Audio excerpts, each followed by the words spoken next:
All right, let's get it. Drive time. Wednesday afternoon, 13 minutes past the hour of 2 o'clock. Not getting that sunshine we were promised today, but it's pretty warm anyway. It's about 66 degrees, but cloudy here in downtown Salt Lake City, Utah on this April Wednesday afternoon. And as it is every single day, it's good to have you along for the ride. Spence Checketts behind the mic. That's Porter Larson. Behind the glass today, producing the program, booking the program. We got a good guest list today. We have two members of the Three Timers Club, three-time sports broadcaster of the year. We'll tell you who our guests are in just a moment, but we've got a lot to do on the program today. It is the first day of win-or-go-home basketball in the NBA. Saw one really good game last night, one blowout. Atlanta and Orlando was close through about 2.5 quarters. And then the Magic at the end of the third and then throughout the fourth quarter just smoked Atlanta. So Orlando advances on as the 7 seed in the Eastern Conference playoffs. And the Golden State Warriors behind big games from Jimmy Butler and Stephen Wardell Curry took care of the Memphis Grizzlies. But it was not easy, man. Memphis counterpunched over and over and over. Desmond Bane was really good. Ja Morant had a sprained ankle there in the third and fourth quarter, but played well in addition. So Golden State advances on as the 7th seed, and they're going to take on the Houston Rockets. The Warriors and the Rockets have a lot of playoff history, but, of course, a brand-new team down in Houston full of a bunch of pit bulls, man, full of a bunch of young guards that can really play defense, young wings with length.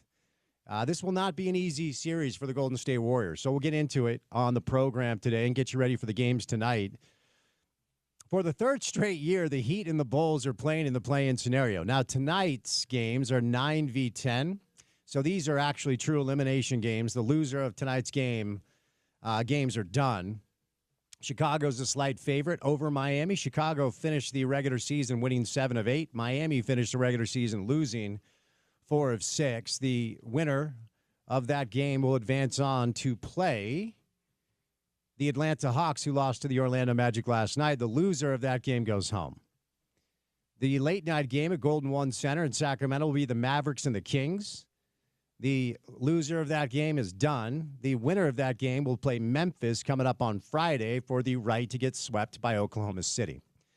Should Dallas lose, then Alex Jensen will be done with his employment for the Dallas Mavericks, and high speed ahead here to Salt Lake to be the 17th head coach in the history of the Utah men's basketball program. So we'll do some NBA today. As we are inching closer and closer, we are less than a month away from the NBA draft lottery for you Jazz fans. That's your next date to look forward to. That could be somewhat interesting. Con Knippel has entered the NBA draft. There was some questions whether or not Con would leave Duke, but that became official today. So throughout the course of the next, 3 or 4 weeks prior to the NBA lottery, we're going to do a lot on the draft. We're going to do a lot on some of these prospects, and we're going to get you ready for the potential of one of these 5 players to land here in Salt Lake City. As a result of the Jazz having the worst record in the NBA, they will have a top 5 pick with a 14% chance of landing number 1 overall, where the prize, of course, will be Cooper Flagg. The spring transfer window is open in college football. It'll be open for 10 days or so. I believe it closes on April the 25th. Utah, BYU, will they make some additions? Utah State over the next 10 days or so. And then the transfer portal will close after that. And I think both Utah and BYU feel like they're set in a lot of different ways, but you never know who's out there. You never know ultimately how this will go down. So we'll bring you any rumors that we hear. And, of course, any news that comes down with the college football transfer portal now officially open on this Wednesday afternoon. So a lot to do on the show today. Real Salt Lake will be back in action coming up on Saturday against Toronto. That game is here. It is home. RSL is in the midst of a 4-match road trip with one truncated home match in between, and that is Saturday against Toronto. We are still awaiting word for this mythical number 9, these strikers that apparently are on their way. No clue if this is going to get done. We are now officially, as of today, it's 1 week away. We have 1 week left before the primary transfer window closes for Real Salt Lake. NFL draft right around the corner. Giants came out today and said they're willing to play Travis Hunter on both sides of the football. Latest on Shedeur Sanders, latest on some of the local prospects as the NFL draft is right around the corner, coming up next week. So, jam-packed show with a lot to get to on the program today. Some NBA play-in action, elimination game, NBA draft lottery for you Jazz fans, NFL draft, and college football transfer portal for you college football fans, a little RSL for the soccer fans out there, and whatever else comes our way on this Wednesday edition of the show. The guest list today looks like this. Andy Larson, Salt Lake Tribune, covers the Utah Jazz, data columns, RSL. You know, Andy does a lot of stuff, so we'll bring in Andy today right off the bat on a Wednesday afternoon. Neil Smith will stop by. We'll do a little obit on the season that was for the Utah Hockey Club as they went to St. Louis and got their butts handed to them. Blues win 6-1, so the season is over for the hockey club, so Neil will stop by today. We'll look back on the Jazz season, look ahead to the NBA draft lottery, the voice of the Utah Jazz, Craig Bolerjack, and then the voice himself of the Utes, Bill Riley, stops by. Bill will be with us for the NBA draft night coverage on June the 25th. And we may be out and about. Our sales team is looking to maybe sell a draft night remote, which will be me and Bill and the great Gordy Chiesa. So Bill stops by as well. Craig Bolerjack, Bill Riley, I believe, are the only two winners of the Utah Sports Broadcaster of the Year award on 3 separate occasions. So I'm just thinking, Porter, of like the old Five Timers Club on SNL, like Steve Martin, those guys. I'm thinking like robes, cigars, maybe a little whiskey for Bowler and Riles today. We need to get both of them together in their 3-timer robes in studio. We should have them in studio for that specifically. I can see both of those guys puffing on a cigar. Not that they do often. I don't know. But I could picture that now. Now, to be clear, 3-time Sportscaster of the Year between the two of them. 6 total. I don't know if there's anyone in the building that's even been nominated. We're welcoming in some prestigious air. I'm trying to think. I don't know if Bill likes himself a cigar. I feel like Bowler does. And Bill's a vodka tonic guy, so he won't be sipping on any whiskey out of a sifter. But I'm just thinking, as long as we can get the 3-timer robes like they do for SNL and the 5-timers, and get those two in studio, I think we're onto something here. Okay. Roan sponsor some robes? I don't know, but I'll reach out. Let's see what we can do. All right, our first guest today on this Wednesday afternoon will be Andy Larson. But before we get to Andy, courtesy of our friends at Prize Picks on a Wednesday afternoon, it's time now for your opening tip. Welcome to The Drive with Spence Checketts on Utah's #1 sports talk. Now into the studios of ESPN 700 to set the scene for the show. The opening tip of The Drive is brought to you by Prize Picks. Use the code ESPN 700 and run your game with Prize Picks. Cash in on the basketball playoffs with Prize Picks. Don't miss your last chance to add your favorite players from the court to your Prize Picks lineup. Whether it's points, rebounds, or assists, take your pick of more or less for your shot to win up to 1,000 times your cash today. Turn your playoff hot takes into tickets to basketball's championship series, starting with the play-in, which is going on right now. Every lineup you make on Prize Picks will enter you into the Take-Two ticket sweepstakes, which could get you on a +1, a VIP trip to the ship. So here's what you do. Download the Prize Picks app today. Use the promo code ESPN700 at checkout, and you're going to get $50 instantly after you play your first $5 lineup. You don't have to win to get the $50. It's on the house. So download the Prize Picks app today. Use the promo code ESPN700 to get $50 instantly after you play your first $5 lineup. Prize Picks, run your game all season long. All right, we have some meaningful basketball that's been played. It was played last night and will be played tonight. And I talked a little bit about this yesterday. You know, March Madness for me, with the way that the current landscape and quite frankly, the ecosystem of pro basketball in the NBA is operating, where you literally are rewarding people for losing, which is such a wild way to do business when you kind of think about it. But the incentive structure in the NBA rewards certain teams that are in certain situations if they're really bad. It's kind of wild. Like if you had a sales job and your sales staff is all sitting down in a meeting and your general manager rolls in and he's like, hey, good news. The top 3 earners this year, the 3 top salespeople on this staff this year, you get an extra $100,000 bonus. So congratulations on that. However, the 3 worst salespeople on the staff, you're going to get $50,000. You know, it doesn't matter. We're just going to give you $50,000 if you're horrible at this. Our bottom 3 sales members are going to get 50 grand. Our top 3, because winning is the bottom line. That's how you get paid. But the top 3 sales members of our staff, 100 grand if you hit your numbers. But the bottom 3, if you're not even close, we're just going to give you 50 grand because we want to incentivize being bad at this. Pro basketball is like the only thing in the world that does it, right? And so that's why I've always talked through the prism of what the Jazz are doing. It's not fun, but it's the right approach. I don't know that they have any other choice. And they're in the kind of silo of teams that are being rewarded for being horrible at basketball. The losing teams, actually, the incentive is there to lose, and that's why they're doing it. And if you get number 1 overall, and if you get Cooper Flagg, maybe the losing will be worth it because Cooper feels like he is a generationally special player. But ultimately what you want to do is be one of the teams that every single year has a shot, right? And the awkward part about the NBA, and I think why a lot of people don't necessarily love it as much as they love the NFL and the parody of the NFL and the at least the feel that for most of the teams in pro football, you're not that far away unless you're a Jets fan or a Browns fan more often than not. You know, there are some teams where you just are always far away, but the majority of NFL teams really have the ability to get back to their winning ways pretty quickly. And that's why you see very few dynasties. And that's why when you see a dynasty like the Pats with Brady and Belichick, it's pretty remarkable.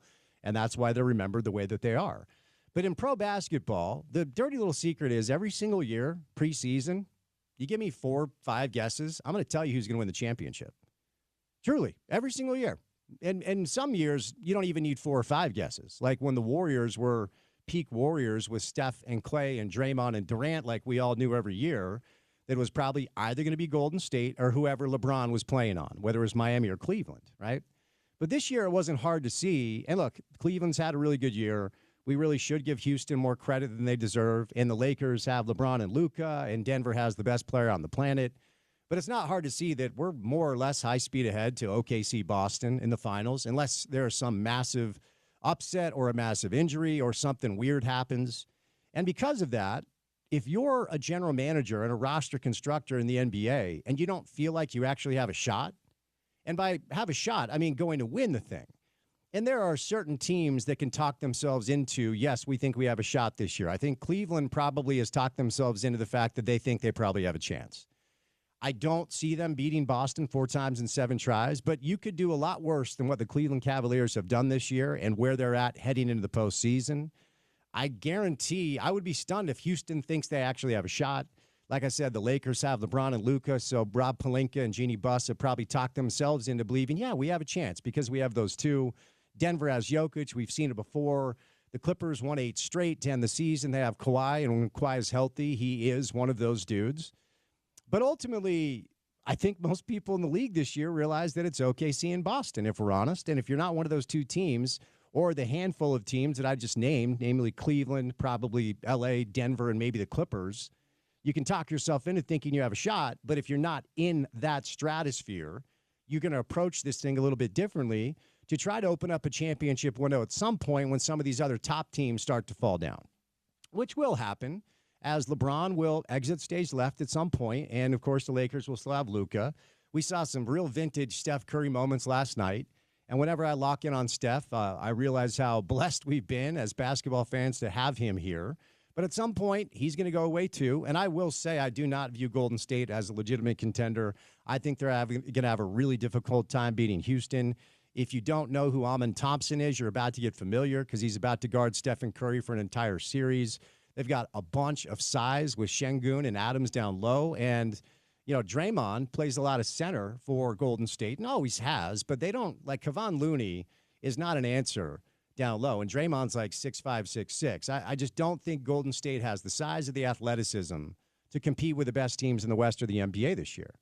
So it's fun to see meaningful basketball. I thought that Warriors-Grizzlies game last night was great, and we'll see what tonight brings. But from a Jazz perspective or any of these other teams that aren't necessarily in the group where at the start of every year we say you have a chance, and there are exceptions. I think a lot of people thought this year at the start of the season Philly would have something to say out east and Phoenix would have something to say out west. And neither of those 2 things came to fruition. Of course, with Philly, it was the Embiid stuff, and then Paul George, podcasting P. Do not call him playoff P. Of course, that didn't work out. And it was just a bad approach by a new owner in Phoenix to think that he could basically slogged together a bunch of aging talent. They can't stay healthy and certainly not ready to play with each other. So those are probably the two exceptions, but more often than not, every year, people around the league know the group of teams that are going to have a chance to win it. And if you are not in that group, you have to go about your roster construction a different way. And if you're in the group where the Jazz are at, you are incentivized to lose, which is why they're doing what they're doing. We'll get to some Jazz stuff coming up with Andy Larson. We're going to do some NBA draft stuff to help you get some prospects more familiar in your mind for who the Jazz could potentially draft. So Andy Larson joins us coming up on the other side.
that our guy? No, that's our guy Brent Cobb. Brent Cobb. Okay. Brent Cobb. So I like that you're doing the hipster country thing.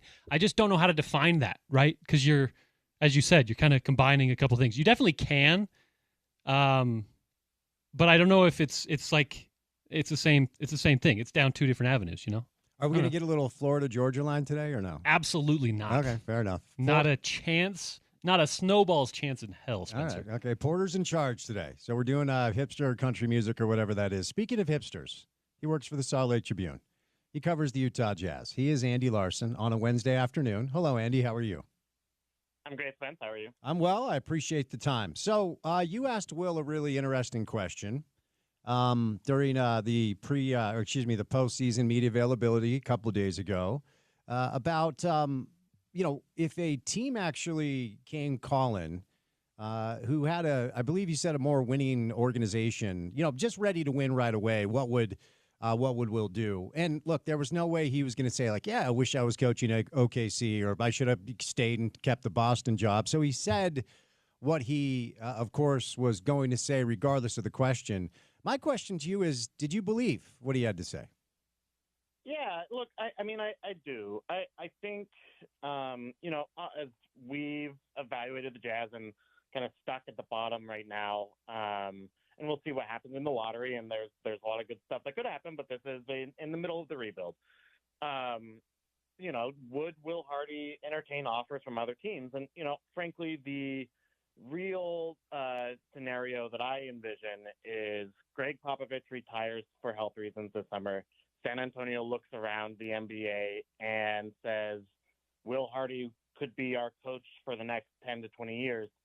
Are you interested? And, I didn't ask him about that situation in particular because obviously he's got respect for Pop and blah, blah, blah. But in general, would Will Hardy leave the Utah Jazz to go somewhere else? And he was really clear. Look, I'm all in is what he said. And he said, I'm putting down roots in Utah. I want to be part of the community here.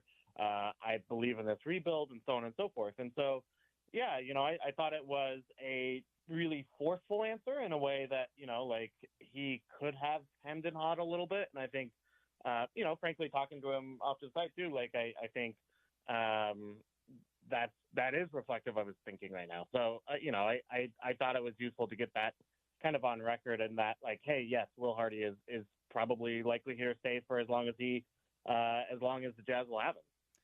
And I know we've talked about this before, and honestly, it is a question and a topic that is steeped in hypotheticals, so there's probably not a ton of use of spending a lot of time on this, so we won't. But, look, if we are sitting here, mid-April of 2027, and the options on Will's contracts are done, and it's been 5 full years, and Lady Luck did not shine upon them, and they don't get a Cooper Flag, and they don't get an A.J. DeBanza, whoever else is that dude in the next class, Cam Boozer, what have you, and you ask Will that question in 5 years, and they just have not given him a roster that allows him to compete, I think, Andy, you might get a different answer. What are your thoughts?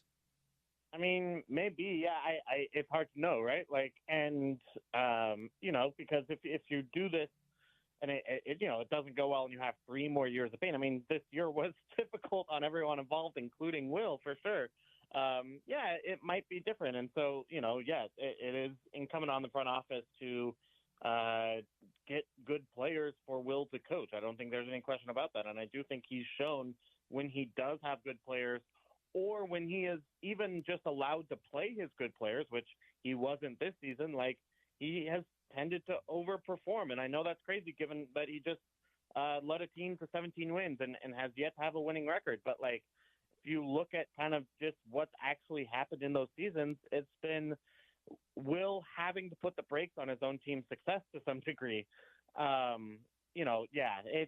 It's going to be, who knows what happens in 3 years, but I think it is a consideration that you don't want Will to go away because you, to some degree, like the Jazz front office, and I think many of the fans see this too, see Will Hardy as the coach for the next good Jazz team. And, Justin Zanuck said that in the press conference on Monday.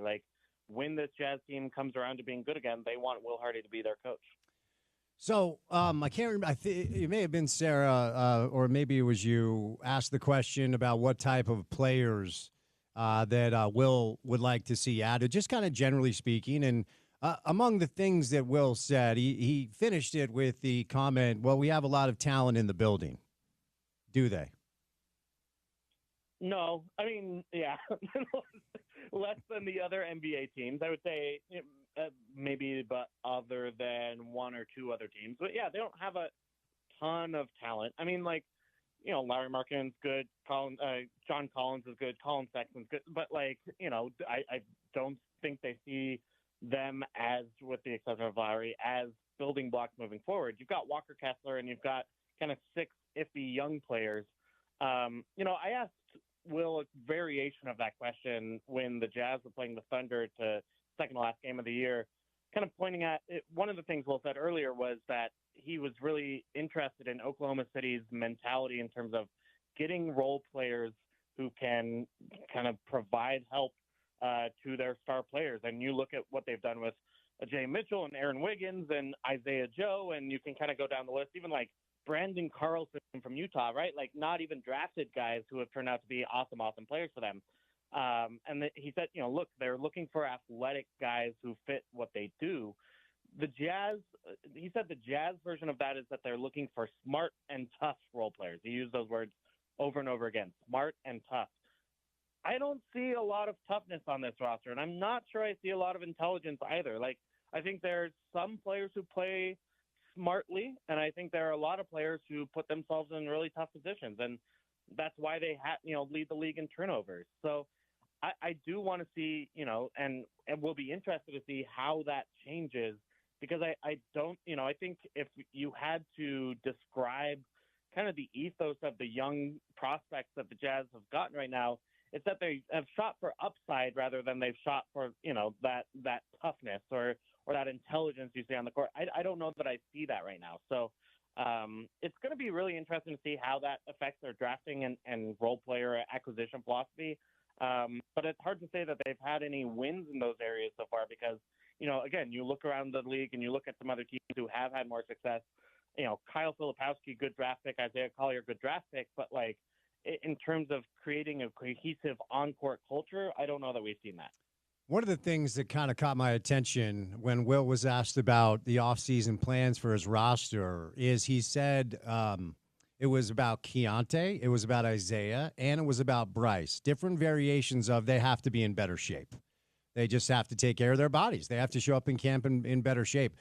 I don't know. I mean, I think with Sensabaugh, it's pretty obvious because he entered the league with just a body that needed work as far as getting in better shape. I mean, there is a little Dennis Scott to him. I've told you that before. Dennis never really was in elite shape, but he could always shoot it. That was his skill. That's why he was a pro for like 12 years. But Keontae didn't strike me as somebody that wasn't in great condition, and I was a little taken back when he said that about Isaiah as well. But all three of his young wing players basically said they need to come back in elite and better shape. Did that catch you off guard at all? Not a ton. I've heard Will say that before. I think it's about being able to compete on both ends of the floor at every possession, right? And you see, frankly, Keontae and Isaiah give up or fail to make that second rotation, or and whether that, I think maybe some of that is due to endurance and getting in better shape. And then you just look at kind of their body, and it makes sense because they're first and second year players, but like I don't think that they have the strength to fight through screens or to fight for rebounds or to put players off when they're boxing out, like kind of all the quote unquote little things.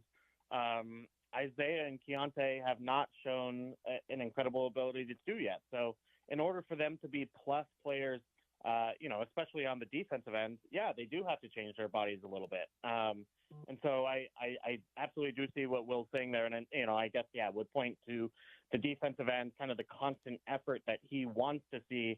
And then, contrast that to where we actually did see there in their rookie and sophomore seasons. There's just a big gap. They do need to put more effort in over the course of 48 minutes than they are right now. So, Justin Zanuck was asked about, I think it may have been Ryan, who just asked him about all the young players and to kind of run down the list of his thoughts on, all the players. And he kind of went brick by brick and player by player. And when he landed on Cody, he basically said he's smart enough to stand in the right place, right? He's like, he's got a good brain, and he usually is not out of position. I don't know if that was a stretch to try to put a positive spin on what really was a rough year for the top 10 pick, but do you jive with that at all after watching Cody play? Does it appear that he at least has a good feel on how to play the game of professional basketball? Yeah, honestly, yes.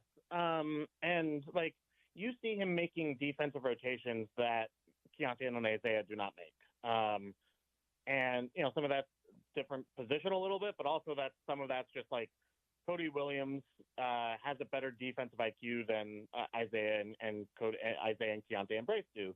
And so you see him be in the right place, and then he just doesn't do anything. Like he doesn't go for that rebound. He doesn't go for the strip. He doesn't work to keep himself in front. He doesn't gamble on the passing lane. He doesn't do anything. And it's so you have these really abysmal defensive statistics that also, frankly, were the worry with when he was at Colorado, where, a pretty athletic kid who moves, well on the court, but then doesn't do anything in the stat sheet or on the court to kind of take advantage of where he is placed. And so, yeah, like their hope is, hey, you change the body, you get stronger, you get more confident, you grow, you mature, and all of a sudden you have kind of the mentality to make those plays. And I think that's possible. But look, if you look at the history of NBA draft prospects who had as bad of rookie seasons as Cody Williams did, you are seeing a lot of abject outright busts, guys who are out of the league in 4 years or less, or kind of role player bench kind of types, right? And there's some players who can kind of be optimistic, but like it's hard to imagine Cody becoming a star at this point. So, which is, honestly what the Jazz hoped, is that they would at least maybe not a all-star or an all-NBA player, but like, someone frankly like his brother, Jalen, who just did make an all-star game. So yeah, it was an incredibly disappointing season for Cody Williams. He was someone I thought could be better than this right away and in the future. And, I'm not saying that his career is already a bust, and it could turn around for him. And I think he does think about the game in the right way. When I talk to him, over and over again after some of these games, like he is seeing the right things. It's just like, all right, buddy, now you gotta actually do it. And we have not seen that at all in his rookie year. All right, before we get to the draft, which of, and I asked you this, I asked you this prior to the trade deadline this year, because I honestly thought they would find a spot for Clarkson or Collins or Sexton. So we'll remove, I'll say, the young players. I'll say Walker and Younger. Okay, so none of the rookies this year, none of the softs, not Walker either. The veteran pieces, who's back next year? Who do you think is gone? I mean, I think they will try to move Colin Sexton and John Collins and Jordan Clarkson, and I think they will listen to offers on Lauri Markkanen even. The problem is what the other teams want to do, and right, like the Jazz have tried to trade Jordan Clarkson for like 4 straight trade deadlines for now, and in the end, the league is pretty uninterested at a guy who makes shots at a 25, at a 25th percentile rate, making $12 million, 13, 14 a year, right? Like even though he's got a descending contract, like you can get what Jordan Clarkson provides in an analytically oriented NBA at a cheaper contract, right? Like, so why are you giving up assets and to take on that deal, even though those guys are expiring? I think you can make an argument. John Collins is a plus deal right now, and so maybe some team goes after that. But again, if the Jazz would have been able to get a unencumbered first round pick for him at this deadline, they would have done so, and in fact found that they were not able to do that. So, and you can have the same conversation about Colin Sexton, who is kind of in the middle of those groups.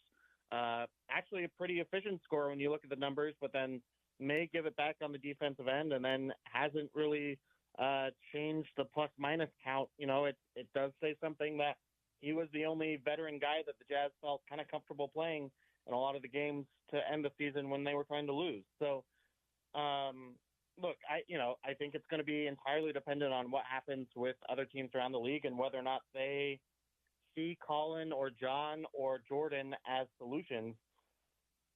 It's easier in the off season because you don't have the contract. You don't have to necessarily get to the cap. You can have extra contracts on your roster, all that good stuff. But in the end, it's just like, okay, which teams are the ones that are willing to provide value for what John Collins, Colin Sexton, and Jordan Clarkson provide? And what we've seen is that hasn't been the case so far. I think it's certainly possible that those deals are done, and maybe, Golden State goes after a John Collins or whatever. But now their contracts are tied up with, Jimmy Butler. I don't know. It'll be really interesting to kind of see what happens around the league, and I think a lot of it determines in what happens in these playoffs. But as of right now, I don't know of teams that are just really excited about the opportunity to acquire the Jazz veterans in this year's offseason. It's pretty rare for a rookie, a first-round pick, to not have their at least third, the first option picked up after the 3 years where you kind of get a feel for what the player is. It doesn't happen often. It happened with Fredette, with Jimmer in Sacramento, when after a couple of years they did their calculation, they didn't pick up his option. Is there any world where they don't pick up Keontae's option? I mean, next year is like sneaky big for Keontae George. So it'd be talking about his fourth-year option. I think you still probably pick it up. I don't love Keontae as a player, but I still think, he might be the most offensively talented of the bunch, right? He does two things really. He can shoot. He just can. He can hit catch and shoot shots, and does have the ability to take pull-up shots. And if you make him 2%, 3% more often, then he becomes pretty efficient. And then he does have the ability to draw fouls in the NBA, which is a really valuable skill set, right? He is, I believe it was a top 25 or top 30 foul drawer this year in terms of just per minute. It's some good stuff. The defense is problematic, and the ball handling is problematic, and the decision-making is problematic. And frankly, the attitude has been problematic at times, but I don't know that if you're in the Jazz position at the very bottom, you can kind of give up on the idea of Keontae maturing a little bit. So I would be surprised if they turned down that option. I wouldn't be stunned if they traded him or moved him, if they were able to get another swing back, but to just completely give up with no return, what are you using that roster spot on that's definitely better? I just don't know that there's a great answer to that. Yeah, correct. Fourth-year option after 3 years of data. It just doesn't happen often, certainly with a player that has shown as much promise at times as Keontae. But I do think next year is big for him because I oscillate on my opinion, when it comes to who I think he can be in the league. Look, I agree. And look, there's maybe no young player in the NBA that's been kind of force-fed possessions and opportunities in the way that Keontae has, right? That being said, if you don't want to win next year, giving Keontae kind of the similar opportunities that he had in previous years is not a bad way to lose some games. If he doesn't improve, and then if he does improve, then great, you actually might have a good player, a building block. So yeah, we'll see what they end up doing with him. I don't think there is not universal love for Keontae George in the front office or the coaching staff, believe me. But there is, what else you're going to do with that spot that's more interesting. And it doesn't make sense to kind of give up on a player who does have a pretty high level of talent, given where the Jazz are. All right. Two-part question about the draft lottery. Okay. So, it has become a consensus and has been a consensus maybe for about 6 months that there is one tier, and that tier belongs to Cooper Flagg. And then there's a tier behind him that maybe, in your opinion, contains 1-2 players. And the opinions of a lot of people that do this for a living, they seem to think this is a 5-player draft of really, really good top-tier talent, which is good news because the Jazz will have a top 5 pick. However, Andy, there have been plenty of years where we all thought there was one tier to a draft, and then the better players turned out to be the players that were behind the star that we all thought would be game-changing. Good example that people probably remember because it wasn't forever ago, but a long time ago was the Greg Oden draft. And no matter what revisionist historians want to say today, in 2007, every general manager who had the number one pick would have taken Greg Oden. The number two pick was Kevin Durant, who obviously has been generational and historic. So my question is, your thoughts on what Cooper would mean to the team, but attendant to it, is there another prospect that you think in a number of years we could potentially look back and say, wait, that player actually was better than Cooper Flagg? Oh, that's a good question. I mean, I think given what Cooper did his freshman season at Duke, right? Like the floor is so high on him, right? That he is at least going to be an extremely valuable NBA player. And then, if you believe in potential and his ability to grow, and then he could be legitimately, I think it's fair to say, one of the best players in the NBA. So I think Jazz fans should be excited about their 14% chance of getting Cooper Flagg, right? Like it would change the franchise. He is one of the safest number one picks ever in my view, and absolutely deserves to be there. And then I think kind of the second tier is Dylan Harper, who I think has separated himself from 3 through 5 in the rest of the draft based on his production. Like his numbers finishing at the rim are incredible. His ability to get downhill is great.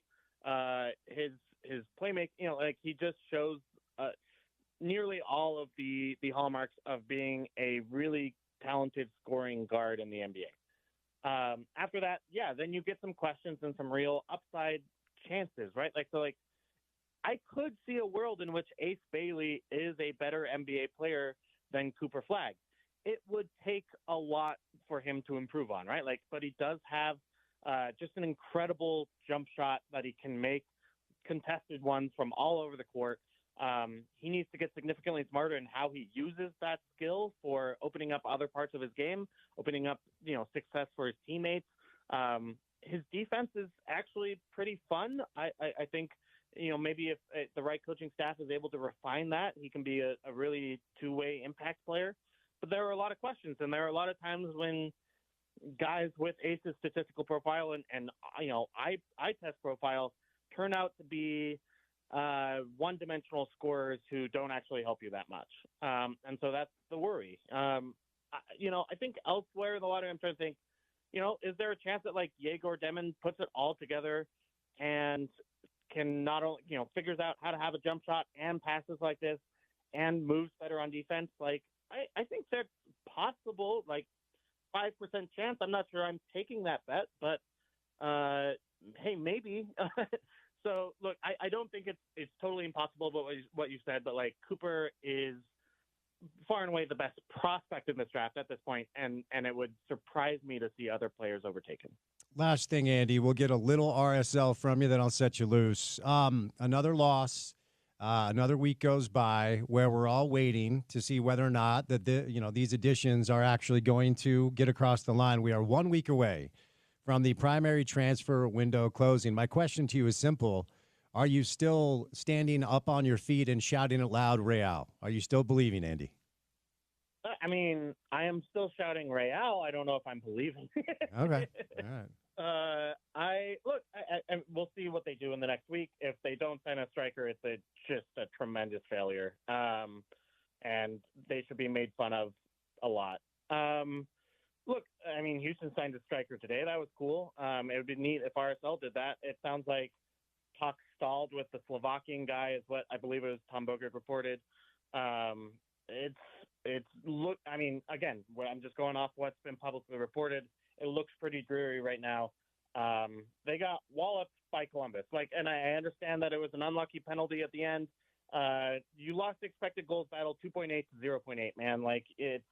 I don't love it when we like celebrate that a game could have been won if just the refs would have been nicer when you're just getting outshot 20-5 or whatever, right? Like it's just it's tough. So anyway, RSL's just got to be better on the pitch, create more chances for themselves, get better players, and then this can work out well for where they have other good players on the roster, right? Like Diego Luna rules, the Emeka Nelly rules.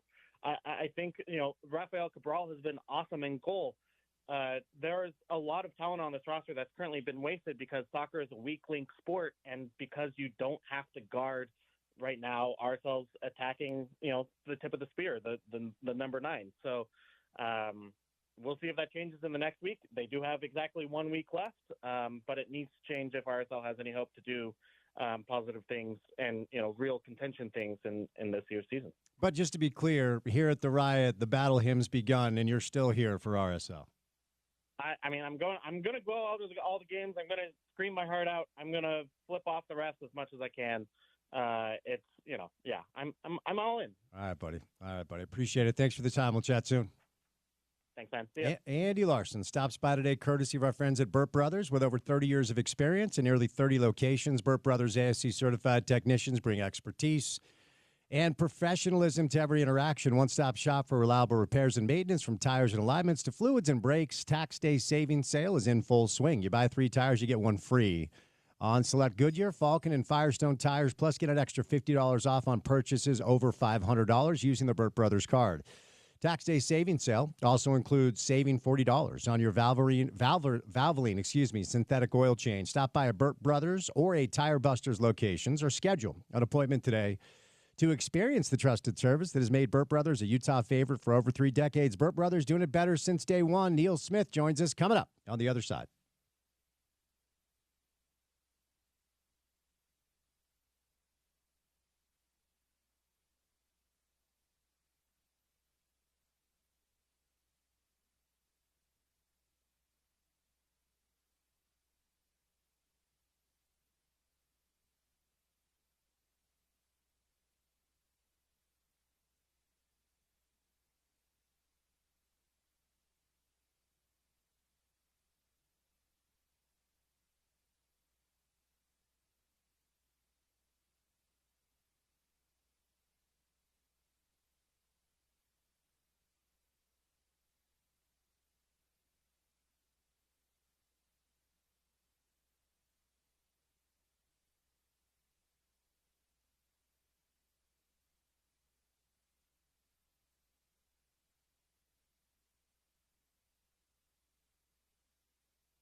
games tonight. Tonight's winner go home. It's the 9 and 10 matchup in pro basketball. Voice of the Utes, Bill Riley, stops by as we prepare for the Forever 22 game. The spring football game for Utah's on Saturday, practicing this week. And we do have some news on a new commit for Alex Jensen. So we'll get with Riles on that today. But the season for the Utah Hockey Club came to an end, and they got shellacked by the St. Louis Blues, 6-1 your final. Our next guest, Neil Smith, stops by on a weekly basis to talk Utah Hockey Club and the NHL. Neil, happy Wednesday, sir. How are you? I'm real good, Spence. Thanks. I appreciate the time. So we'll start with our local team, then we'll kind of pan back. And, you know, it's interesting, Neil, for all intents and purposes, they were eliminated. Now, it's funny because a 3 or a 4 point gap with like 16 games left doesn't feel like a lot, but it actually is. And when they went down and got smoked by Tampa Bay 8-0, they lost to Detroit 5-1, and then they lost to the Panthers 2-1. That 3-game losing streak really kind of put a nail in their coffin, but they finished the season winning 6 of their final 9 games, including hanging 7 on the Predators, hanging 7 on the Kraken, and 5 on the Black. I know the Blackhawks aren't good, but they actually played some of their best hockey to end the year, even though the playoffs weren't in their kind of in their future. What does that say to you as far as the way they ended the year? Well, first of all, I think they ended the year good. I think at the St. Louis game, you can't really judge them on the Blues game when they got blown out, because the Blues wanted that game badly to make the playoffs, and Utah was eliminated already, and you had one team that was just hunting for bear and the other team that was sort of out there with a pop gun because they already knew what their summer was around the corner. But Spence, I looked at some things just to make some positive thoughts about the Utah Hockey Club after last season and after this season. They're a -10. You've talked about goal differential before on the show, and they are the best, the lowest goal differential being -10 of any of the non-playoff teams. So that's one positive. Last year, when they ended the season, they were a -18. They're only a -10. They finished the year over 500 and NHL 500 both at home and on the road. They ended the season with 89 points. Last season, they ended the season with only 77. The other thing that I want you to take into, or the people that are listening to take into consideration, is that this year, as it stands right now, with one game to go for Vancouver, they're only 1 point behind the Canucks. And the Canucks last year won the Pacific Division. They were in first place. The Calgary Flames had a great year. They're only 5 behind the Calgary Flames. And again, had it not been for the St. Louis Blues having a miraculous run in the last 15 games, 20 games, Utah would have been right up there digging away with Vancouver and Calgary. But St. Louis sort of put a kibosh on everybody by just winning 12 games in a row, which is what they did, and blew their way into the playoffs. But if you look at the Western Conference, Utah is one of the clubs on the way up, because I look at it this way. They're better than they were last year, and there are clubs that aren't as good as they were last year that are on their way down. So, you know, as long as we keep seeing the trajectory going upwards, that's all you can hope for. As far as the way the year ended, there's a lot of things that go into that. I mean, it's a young team. You're going to hit losing streaks. Things like that they lost those 3 games that you mentioned, but they're a young team. They've got a bright future. I still say that. I've said that all season, and I'm going to continue to say that they have a bright future. Clayton Keller, 26 years old, captain of this team, 90 points as a result of grabbing another one at St. Louis. So 30 goals, which led the team, 60 assists, which led the team as well. Put that into perspective for us here in Salt Lake, Neil. A 26-year-old captain grabbing 90 points, playing 81 games. What does that say to you about this young man? Well, I mean, it just tells you where he is. He's an elite class of players. I mean, he on my show, NHL Wraparound, at the beginning of the year, we said who we thought individually, Vic Moore and my partner and myself, who we thought would be who's their breakout player for the season. And I said it would be Clayton Keller. In my mind, that's who I was looking for to have a breakout season. And I think he did have a breakout season. I think 30 goals puts you in a really elite class of players. There's not a lot. I don't have it in front of me how many scored 30 goals this year, but that's pretty good to get. And he got it on a team, in all due respect, that didn't make the playoffs. It's one thing to get 30 goals on the Winnipeg Jets. It's another thing to get 30 goals on the Utah Hockey Club, who are just clawing and scrapping to try to get into the playoffs. I think he's a great young player. He's got tons of skill, and he's going to be around a long time, and he's going to excite the fans for a long time. So at this point, I want you to walk us through, as somebody who was a general manager in the NHL, what are the immediate boxes that Bill Armstrong is checking now? So the NHL, the regular season isn't even over, let alone the playoffs, but the season is over for the Utah Hockey Club. So what's the checklist for a general manager immediately right after the season is over? What's happening behind closed doors down there?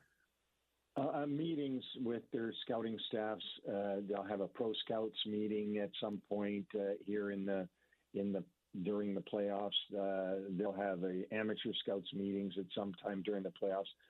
They're preparing for the amateur draft, which is coming up in June, and then preparing for July 1st for free agency to decide who they want to try to get, and who where they stand in the order for the entry draft, and who they might be able to draft. And that's the easy stuff, as far as it's just what you do. The rest of he'll be probably going to the World Championships, looking at the players playing there that are all going to be non-playoff players, because that's where the clubs get their players from, and be judging some perhaps free agents over there, and continually working and figuring out how to improve at each position on the team. It's not like, how do I improve the team in a macro sense? It's more like, how do I improve our depth on defense? What am I going to do about the goaltending, and thinking through the Vejmelka Ingram situation, and monitoring that. Where is that at? There's a lot of work to be done, but for a GM whose team has missed the playoffs, at least you get an early start on it. And so Bill Armstrong's getting a very early start. When you think about the manager of the Florida Panthers last year, Bill Zito, and his counterpart on the Edmonton Oilers, which last year was Ken Holland, they don't get to start to really work on their stuff until halfway through June, because they're so occupied with the playoffs and their teams. So the non-playoff teams, I guess the silver lining would be that the managers and the staff get more time to work on, improving the club than the teams that go deeper into the playoffs. So this could be taken both as good or bad news, depending on your perspective. So as far as the issues that plague the hockey club, that came back to bite them at the end, that did not allow them to either seriously compete or actually grab one of the final two wildcard spots, overtime and shootouts. So only the Flames and the Canucks had more overtime losses than the Utah Hockey Club. 12 overtime or shootout losses. It either demonstrates that the Utah Hockey Club was in a lot of close games, and those games, if you consider them coin flips, might go the other way next year, or they still have a lot of work to do to gain experience to win those close games when they put themselves in positions to win. How do you digest that number, Neil?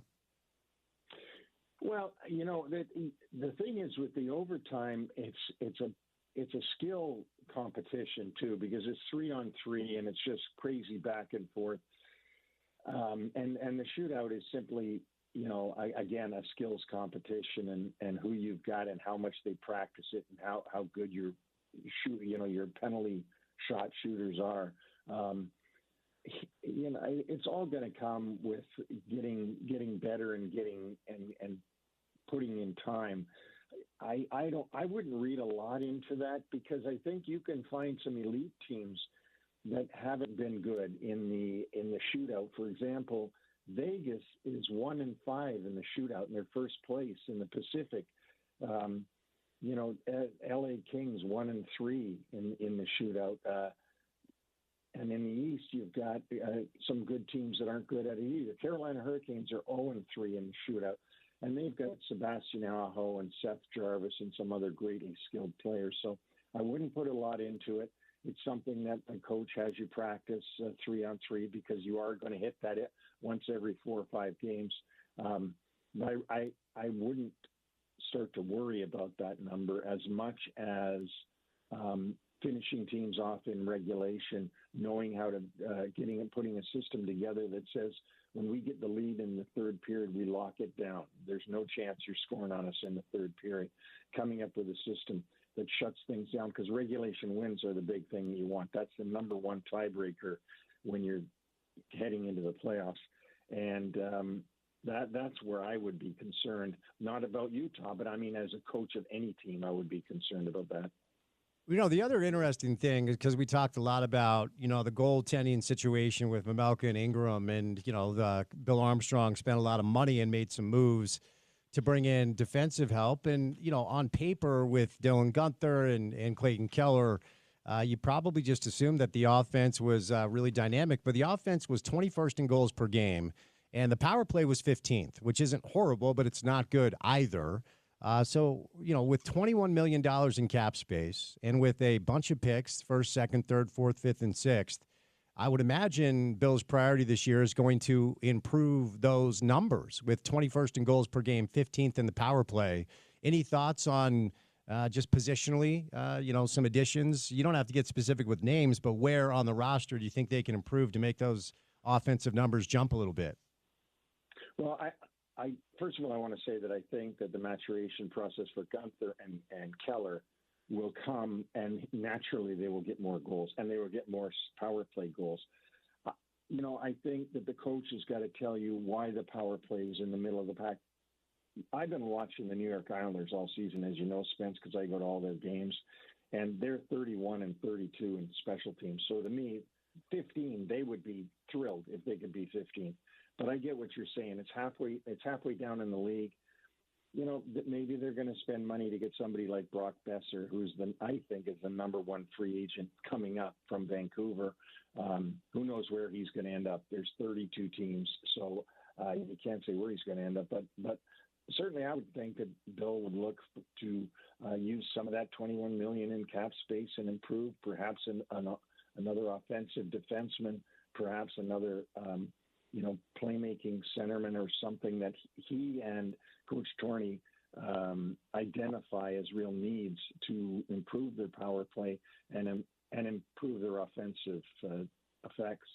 The culture of pro hockey, the culture of NHL, I wonder, how would you articulate this to our fan base here in Salt Lake, where we have a basketball team that often throughout the course of their existence has had a lot of trouble attracting NBA players to come here to play. And then the ones that they do draft, at least the modern day, that turn out to be really good, end up leaving. Some via trade, some via demand, and some via free agency. Darren Williams, Gordon Hayward, Donovan Mitchell, I could go on.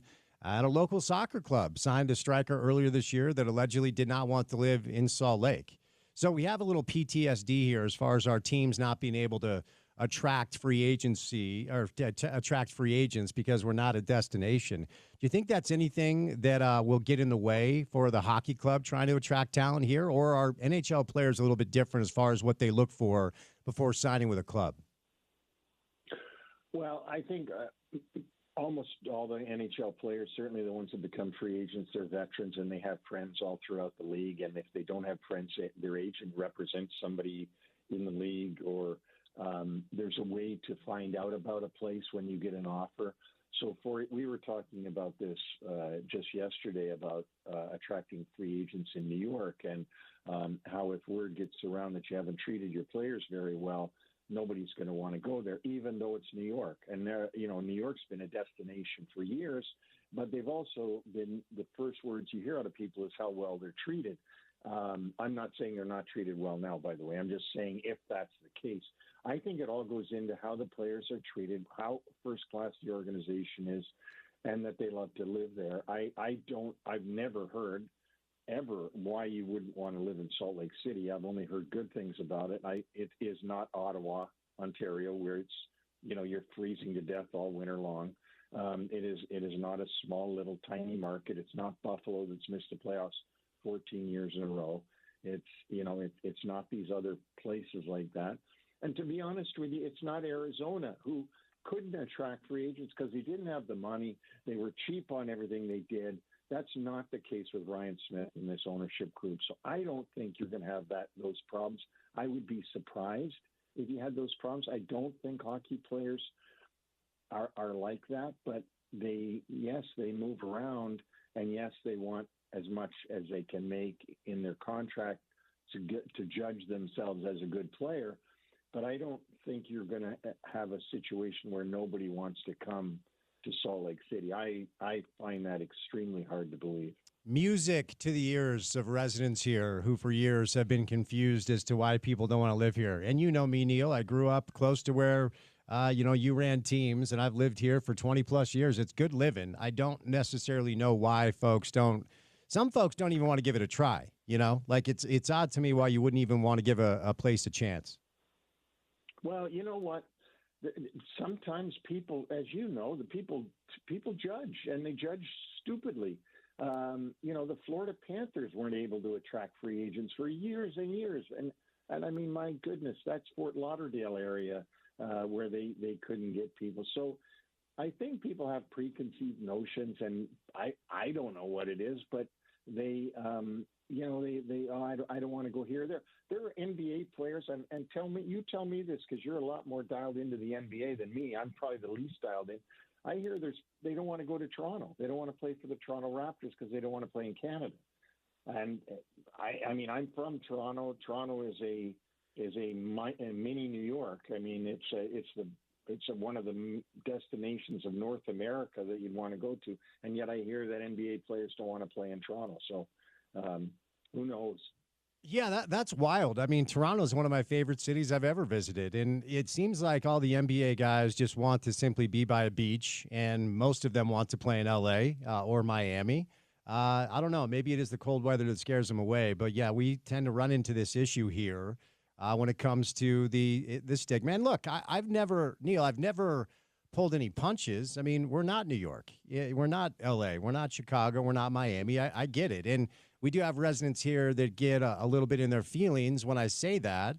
And I understand, like, if you're looking for a different experience, then maybe Salt Lake isn't for you. But if you're looking to simply focus on your craft in a very safe place to raise a family, you could do a lot worse than Salt Lake. And I do think the commitment that Ryan and Ashley and the ownership group have made would be very, very attractive for players that maybe don't love playing for owners that are not necessarily as invested. I feel like they're building something, Neil, with a good group of young players where maybe the right veterans to expedite the process would look at living in a place like this where they would, this is not unique to us, but residents here have a very, very soft spot in their heart for people that adopt this community and come into town and play really well or coach really well. Jerry Sloan wasn't a Utah, and he's a legend. John Stockton, Karl Malone. I could tell you about our local college football teams. Like, if you decide that you want to take a chance on us and you deliver, you walk on water around here. I can promise you that. Well, and Spence, I want to point something else out. There is no further outpost in the NHL than Winnipeg. And Winnipeg just secured the President's Trophy for this season, which represents number one in the entire league. And their goaltender is American, and he's the best goaltender in the league, Connor Hellebuck. He could have gone anywhere he wanted. He's that good. And yet he wants to be in Winnipeg. Mark Scheifele is one of their stars. He wants to be in Winnipeg. Kyle Connor wants to be in Winnipeg. So why do I bring up Winnipeg? I mean, come on. We can't compare Winnipeg to Salt Lake, and yet the players get treated so well there, and the fan base is so rabid and is so good in the community with these players that the players enjoy playing there. And it's not like they got to, it's not like not enough will come that we can even have a good team. They've won the regular season of the NHL, so I see no reason why this can't happen in Salt Lake. As I said, I've been around a long time. I've never heard a bad word about Salt Lake ever. All right, Neil, before I set you loose, here's how I'm going to pose the question. I want you to give me, as we sit here on the precipice of the playoffs, a favorite in both the East and the West and a dark horse in both the East and the West to come out of the Stanley Cup playoffs and maybe lift Lord Stanley's Cup. I'm going to say that that Winnipeg. I'm going to go to the obvious. Winnipeg, the team we just spoke about, and the dark horse is going to be Colorado. Now, one of those two is going to be gone after the second round for sure, because Winnipeg will play St. Louis in the first round. Colorado will play Dallas. Whoever survives out of Dallas and Colorado will probably play Winnipeg if Winnipeg does what they're supposed to do and eliminate St. Louis. But that's through the two that I think in the West. In the East, I'm not sure about the Capitals. They came down the stretch. They didn't play that well. It seemed like everything was about Ovechkin's, getting that record. And ever since they were focused on that, they really haven't played that well. I'm really not a fan of them going deep in the playoffs this year. I love their team during the regular season, but I'm not sure about that. I think that in the Eastern Conference, I love Florida, and maybe Toronto could be the dark horse. Maybe for the first time since 1967, my hometown could be a dark horse to come out of the East. The reason I don't say Tampa is because Florida and Tampa are going to play in the first round, and one of those two teams, and they're both fabulous teams, is going to be gone. So, that's the answer to the question. Florida and Toronto in the East. And as I said, in the West, I think Winnipeg and Colorado. All right, Neil, tell all of our listeners where they can go find the pod. Well, they can find it on any platform, but if you want to if you want to watch it and see the guests like Paul Maurice and Sam Rosen we had on this week, that drops today, I believe. We had Sam. That was a fantastic one. You know Sam. Sam, 40 years of doing Ranger games, and a great friend of mine from way back. It's on all the different podcast platforms. Anywhere where you find a podcast, if you put in NHL wraparound, you'd be sure to come up with it. And I hope folks are listening, and I hope folks in Salt Lake have really started to enjoy the podcast and listen to it. I got to tell you, Spence, before I go, who I was with last night. Please do. You'll enjoy this. Mike Richter. Oh, wow. Oh, wow. Yeah, I legend. had Mike Richter come to the hockey game with me, and he's great. He's such a great guy. Yeah, and, he is. he's good. He's affable. He'll take as many pictures as you want, sign autographs and all that. And even without his mask on, everybody recognized him and wanted to talk to him. And this was at the Islander Arena, not at the Rangers Arena, wow. At the Islanders Arena. So it was really fun to be with Mike last night, and what a great guy. Oh, yeah, he's the best, the legend. That's awesome, Neil. Thank you for the time, sir. Even though the hockey club season's over, do not think you're off the hook. We will be bothering you throughout the Stanley Cup playoffs, if that's okay with you, sir. I'm happy to be bothered by you. All right, I appreciate it. Be well. Thank you. Thank you. All right, the great Neil Smith, general manager of the Rangers and the Islanders, one of the head scouts for the Detroit Red Wings during the 80s when they were winning everything. Always appreciate Neil's time. He's got a great podcast, NHL Wraparound.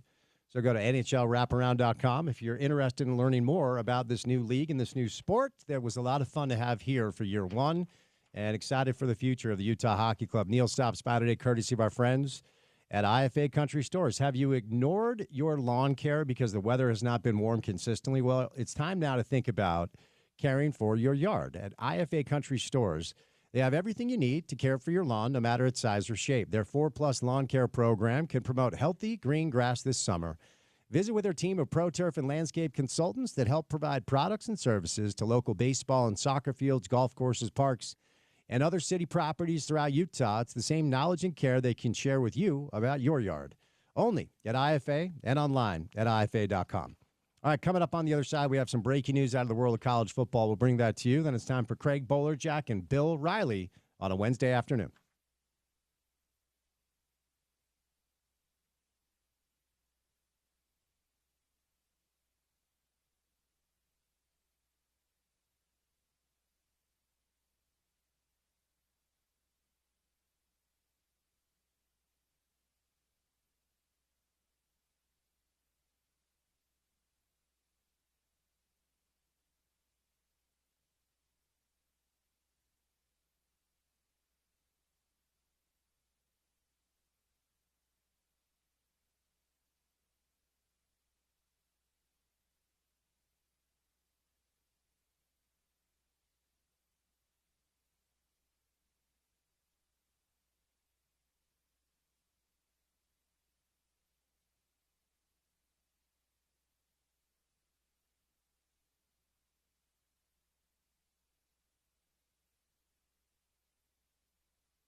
all the time, and whiskey's the only thing that makes him feel better. Oh, so I guess maybe you're looking for a different type of country than I. Well, here's the deal. Go ahead. I was trying to find the hipster country, like what lane that is. So I went like way out there on the last one. That was Ringo Starr, by the way. Wow. I think that's hipster. Like he's a original like hip guy on the country in 2025. This one, I don't know. I listened to like, although you think it may be hipster country, it's like just not popular. It's classic, I would say traditional or like country and western. So really old Gene Autry, Okay. or guys that just play a guitar and sit on a stool. Like that's, I don't know. That's just what I listen to. Well, let's get a little Gene Autry up in here. So who was that you just played? That was Theo Lawrence. So it's a newer song, All right. newer artist. But yeah, it's just acoustic, bar stool, and guy singing. But why can't they sing about happy things? That's the thing about like some of the country music. Why it's always. I'll get you on Okay, the next please, one. no, just like uplift a little and play a little Johnny Cash if you want. Play some of the old stuff you listen to. But it seems like, and I'm not a country music savant by any means. I have more recently just become, into a place where I embrace it and like give people a chance. Don't be such a snob. And it's all like my wife left me, my girl took off, like the crops are in trouble, so I'm just going to drink whiskey and be sad. I mean, there is some of those themes. There's no doubt about that. Yeah. I guess you have a point, and there could be maybe less of that. But I don't know. It's real, I guess. Well, look, sing about the struggle, sing about life, but like, let's just mix it up. Like, there've got to be some fun things. Cowboys. I got you on the next one. Cowboys do fun things. I mean, you're roping steer. Yep. You're line dancing. You're square dancing. You're at the Westerner on a Saturday night, hanging out, drinking some beers, meeting some women, and it can't all just be like my woman left me, and so I've got to numb my brain, and so it's going to be whiskey tonight and Bud Light tomorrow. Maybe I'm projecting. Maybe. And if we need to have a conversation about that, we can have a conversation about it. No, actually, no brown water for me all of this year so far. I am proud of you. I don't care most of last year. I don't care if it was Andrew Huberman or whatever. I'm proud of you for making that change because you got to be careful with that stuff. Yeah. But yeah, next song. Okay. It'll be country and western still, Yeah. but there'll be a different vibe to it. How about that? So I know you're not a big Zach Bryan guy. I know Zach Bryan's like this uber popular country singer-songwriter who's not being boxed into country because he's crossed over lines, but it seems like Zach Bryan sings a lot of duets with female country singers, and all the duets are like, Zach, why are you drinking so much whiskey? Stop drinking whiskey. And he's like, hey, it helps. And they're like, okay, well, you're ruining our relationship. Like, the themes are the same with all the Zach Bryan duets. Yeah, you're not wrong there. And listen, you're not wrong about it being like an overarching theme of country music. Like there's a song from the 80s that's kind of playing off that. And it's talking about railroads and your truck and all of this, and it's kind of just playing off of what is the stereotypical country song. So I get it, but we'll expand our horizons here next. Fair enough. So Porter is in charge of the music today because I know he gets tired of me ruining his algorithm by sending him songs. So we're doing a little country. All right, we're going to send you to golf at Mountaindale today. All right. One of my favorite tracks. I'll be there, let's see, on Saturday. I'm going to play a little Mountaindale Lake on Saturday. So it's the ESPN Festival of Tees. It's powered by the Utah Golf Association. Each day of spring, we are giving away rounds of golf to the best courses in the state. So listen to the Down and Dirty with Scott Mitchell, the Sean O'Connell Show, and then this program, The Drive with Spence Checketts from 2 to 6 for your chance to win each day from ESPN 700. And the Utah Golf Association. Details can be found on ESPN700sports.com. So, Mountaindale, one of the best tracks right up the canyon. It's beautiful. They just opened last week. I played there. The course is in great shape. Text in 877-353-0700. Maybe we'll ask the listeners to text in their favorite country music artists. Okay. You have a different idea? No, I like that. Okay. I got the rest of them, but the listeners get one choice today. One choice. Text in a country music song that you would like to hear Porter play on the program today. And if it includes numbing your mind with a little bourbon because your woman left you and your cows aren't producing whatever they do, I don't know. I was going to say, you've heard my spiel. It's traditional country. It's country and Western. So if you go down that lane, you may be more inclined to get on the show. Okay, fair enough. And then if Porter picks your song, he's going to send you to golf at Moundale for free. Porter, stay on the mic. Let's do a little college football. So Nico Iamaleava, the Tennessee quarterback transfer, who's been receiving a ton of attention because I've heard the term held out. And, you know, if you listen to the show, first of all, thank you. Hello, how are you? Second of all, for years, I simply have said, ever since the transfer portal and the NIL situation became a reality, it is time for the sport to lean into the pro model as soon as they possibly can. And the reason I said that is if you lean into the pro model and allow the athletes to unionize and collectively bargain, there's a lot of complications. But what you eliminate are players coming and going every few months, and then you have some uniformity as far as a salary cap or a salary structure concerning what you can pay each player. Quarterbacks will be different because they're valued higher, et cetera, et cetera, et cetera. It's the same thing the NFL does. And as a result of the landscape of college football, situations like this were inevitable and will continue. So Nico has landed at UCLA now, according to reports. Utah's first game of the season against Nico Iamaleava and the UCLA Bruins. They have a new quarterback. Did you digest this as something overly problematic, or do you think, as most college football people I respect and I've listened to seem to talk about, this is just an inevitable part of the changes and the growth of this sport? Yeah, this is an inevitable step that, you know, kind of surprised we haven't seen more of it. And frankly, you have. If you're in touch with folks around college football, these things are happening behind the scenes in a lot of different places. That's why kids are moving. It's why kids are understanding that they're not going to get a spot on this team. And that used to mean you don't have a scholarship. That used to mean, maybe you're going to gray shirt for us and be on the practice squad. Now it means you're not getting paid. Now it means you don't have a NIL collective deal with us. Now, it means different things, but it's nothing new in college football. What happened with the Tennessee thing is it went public. And it seemed to me that pretty much from the beginning, Nico approached Tennessee, or Nico's people, his agent, whatever the hell it is, because there are no parameters on that, and there's nothing to tell us who should be making those negotiations. Gave Tennessee a number, and Tennessee said no, like pretty early in that process. And then Nico, his people were shopping that around. They're, hey, our talents are available. And Tennessee kind of said, yeah, we're not playing this game. We have a number that we can do. It's not that. And we don't think you're necessarily worth that as a player. Obviously, they had some up and downs over the course of last season. But I think that really, Spence, this is something we should expect to see more and more of in college football. And Nico probably did a service to a lot of college football players around the country that are going down this path thinking that they have more power than they do. At the moment, Spence, your power as a college football player is in the NIL. There's not a collective bargaining agreement. You do not have a players association. You don't have a players association president going out and working on your behalf.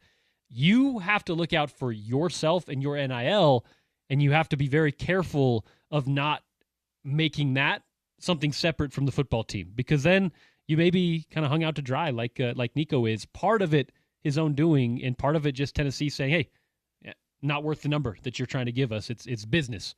And a lot of 18, 19-year-olds are going to learn business pretty quick in the college football world. Yeah, and part of, if I don't continue down the theme of what I've been preaching for years, and I'll sound like a hypocrite, part of leaning into the pro model and part of allowing athletes to unionize and collectively bargain does bring a negotiation element to contract discussions that make college football fans really uncomfortable. Like, one of the things that I just think is really misguided are all the people that have been piling on Nico for what I perceive to be simply a play to try to maximize your talent. Now, because we're all accustomed to the propaganda that we've been fed for years by decision makers in college athletics, where we say dumb things like student athlete and we use dumb things and dumb words that really are farcical, like amateurism. We're all kind of conditioned to believe that these young men should be grateful just for the opportunity to play college football. Well, if you still think like that, it's time to pay attention because those days are long gone.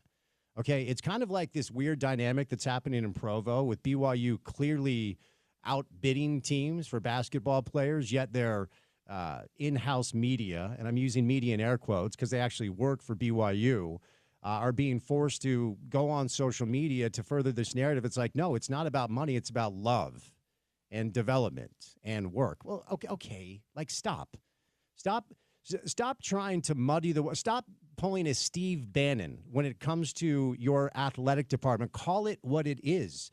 You are modernizing your approach, and you are keeping up with the Joneses with the ability to write checks alongside Kentucky and Carolina and Duke, etc. And there's nothing wrong with it.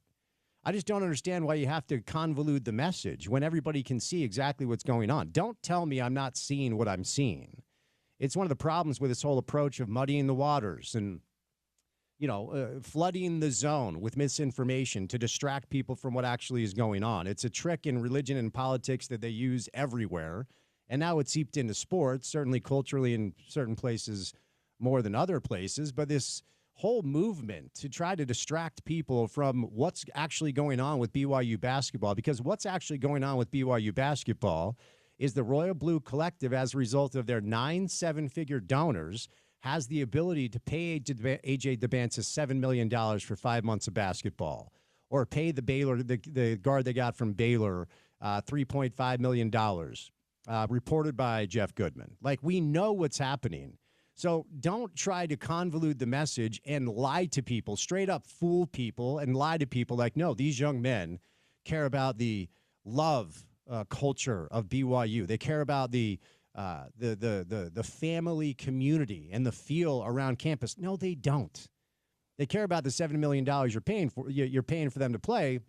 And yes, do they like the ability that Kevin Young seems to have to develop players and the message that he is able to bring them, that he coached Devin Booker and Kevin Durant and Chris Paul? If you want to know how to be a pro, come play for me. Certainly that's part of it. But you know what the bigger part of it is? The fact that you can write checks. So stop lying about it. And like everything else that's come out of this Nico situation with the college football transfer portal, he simply, and maybe he was getting bad advice, because again, back to the way we're all conditioned to think about college football, Nico was being paid $2.5 million to play college football at Tennessee. And because just a few years ago, none of these guys were being paid anything other than their stipends and their scholarships, we all hear $2.5 million as a 19-year-old to play college football, and we say you should be grateful for what you have.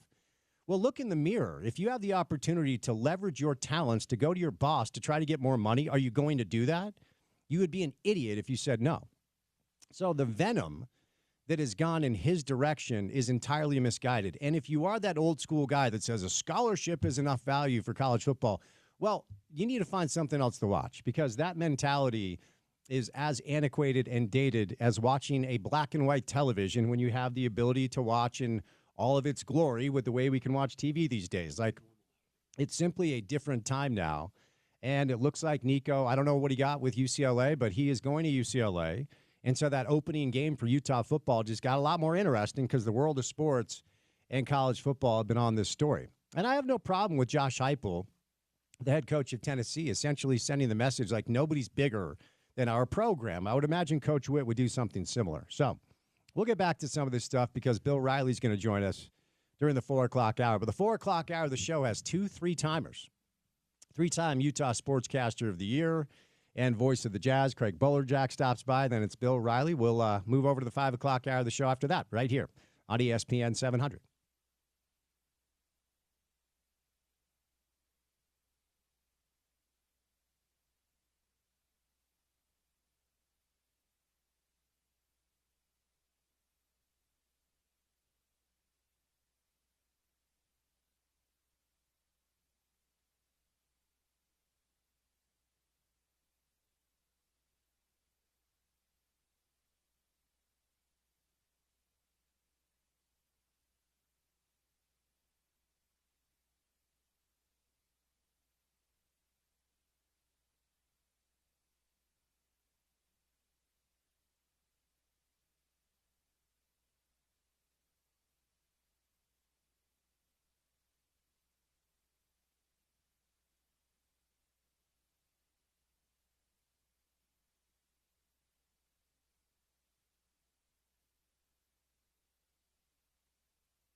What are we playing? Oh, come on. Little Big Rock Candy Mountain. Okay, I have heard this one before. I am, as you said, you wanted something upbeat, something happy. I did overcorrect, obviously.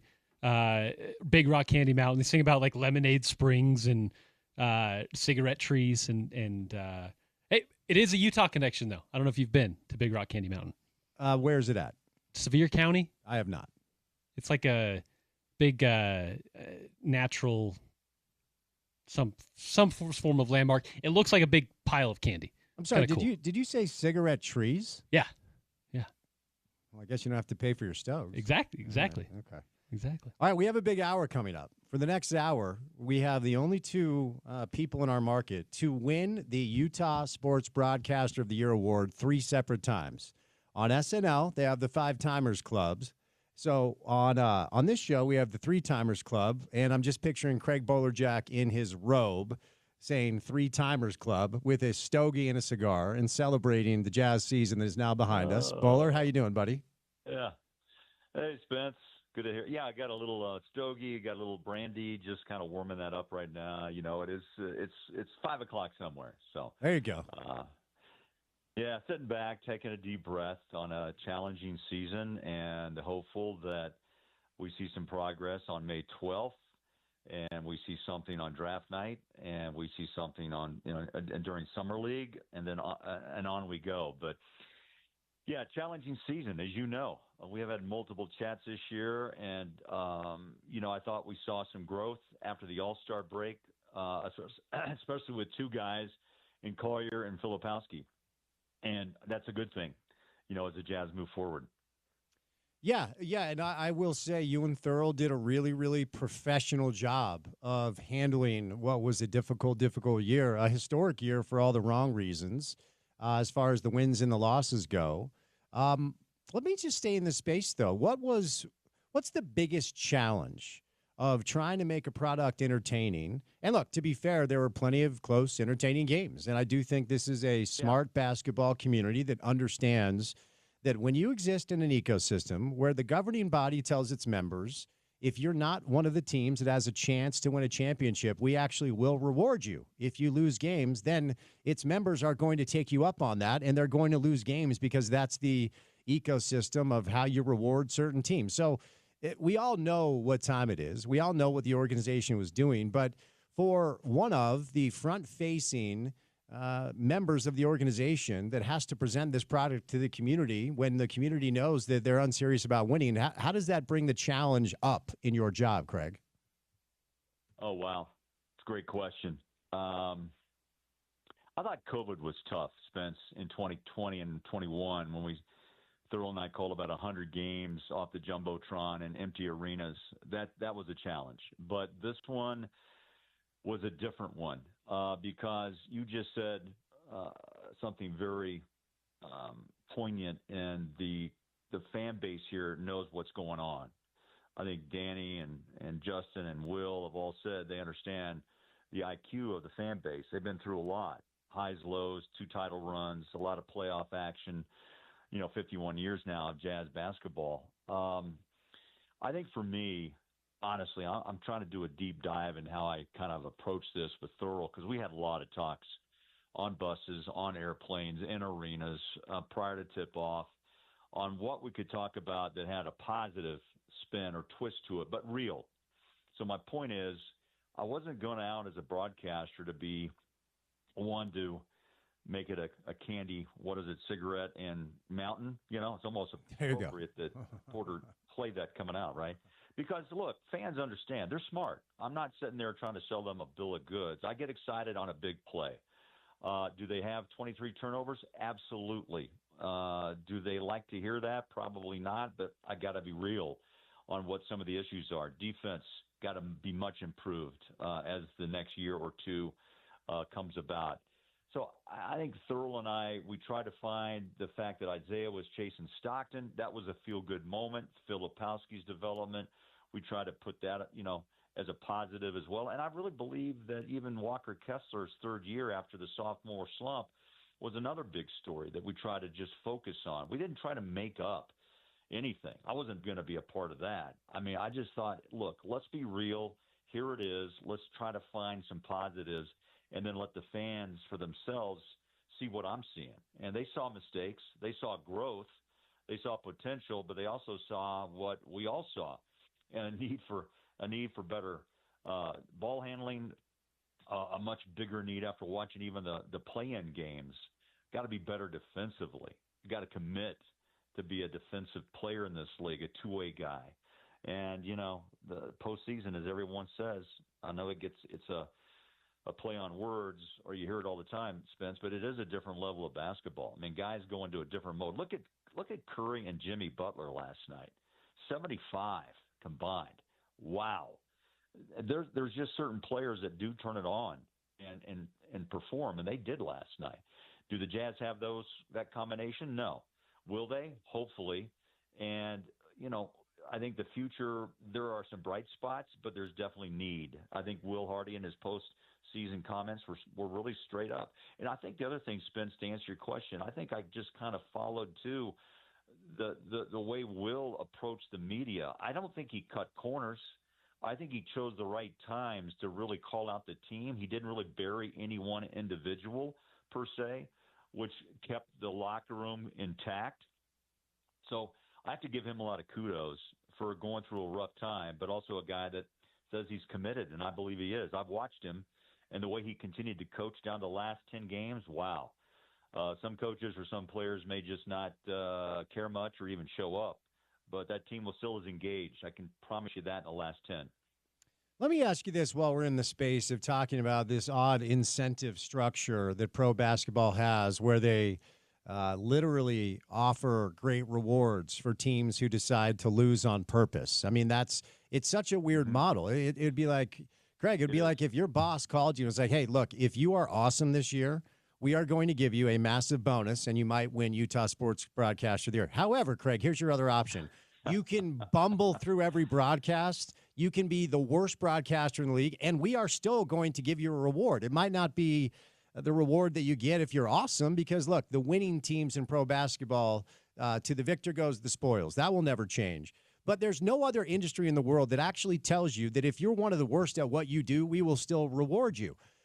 Is this a structure you would like to see changed? Because it's an interesting topic, because the fact of the matter is there are certain teams in certain cities, namely the Utah Jazz and Salt Lake City, that actually do need the ability to add premier big-time talent through the draft in a way that maybe the Lakers don't, or the Heat don't, or whatever it is. We all know the deal here. Yeah. So it's a difficult juxtaposition, because on one hand, get us Cooper Flag at number one, and the losing has been worth it. On the other hand, if the Jazz don't get lottery luck and they're spinning their wheels, we're in danger of being a lottery team year in and year out, like some of the teams in the NBA have been for years that have never been able to find their way back out. So there are pros and cons to what the NBA does to incentivize losing with this, this ecosystem.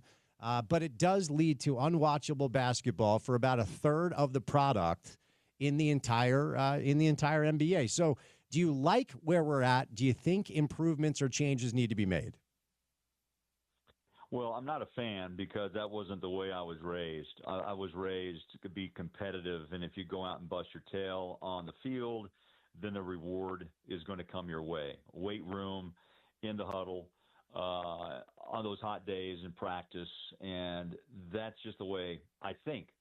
I think we're in a different era of athlete that has been raised a bit differently with a lot of AAU. And, I think also, gosh, if I could go to highlight reels at sportscasts around the country on national, they kind of applaud just, the remarkable. And it's not remarkable every night. Not all the players that play this game have the athleticism or the skill set that Curry or what MJ had or what LeBron does. So, they've got to get real about basketball skill.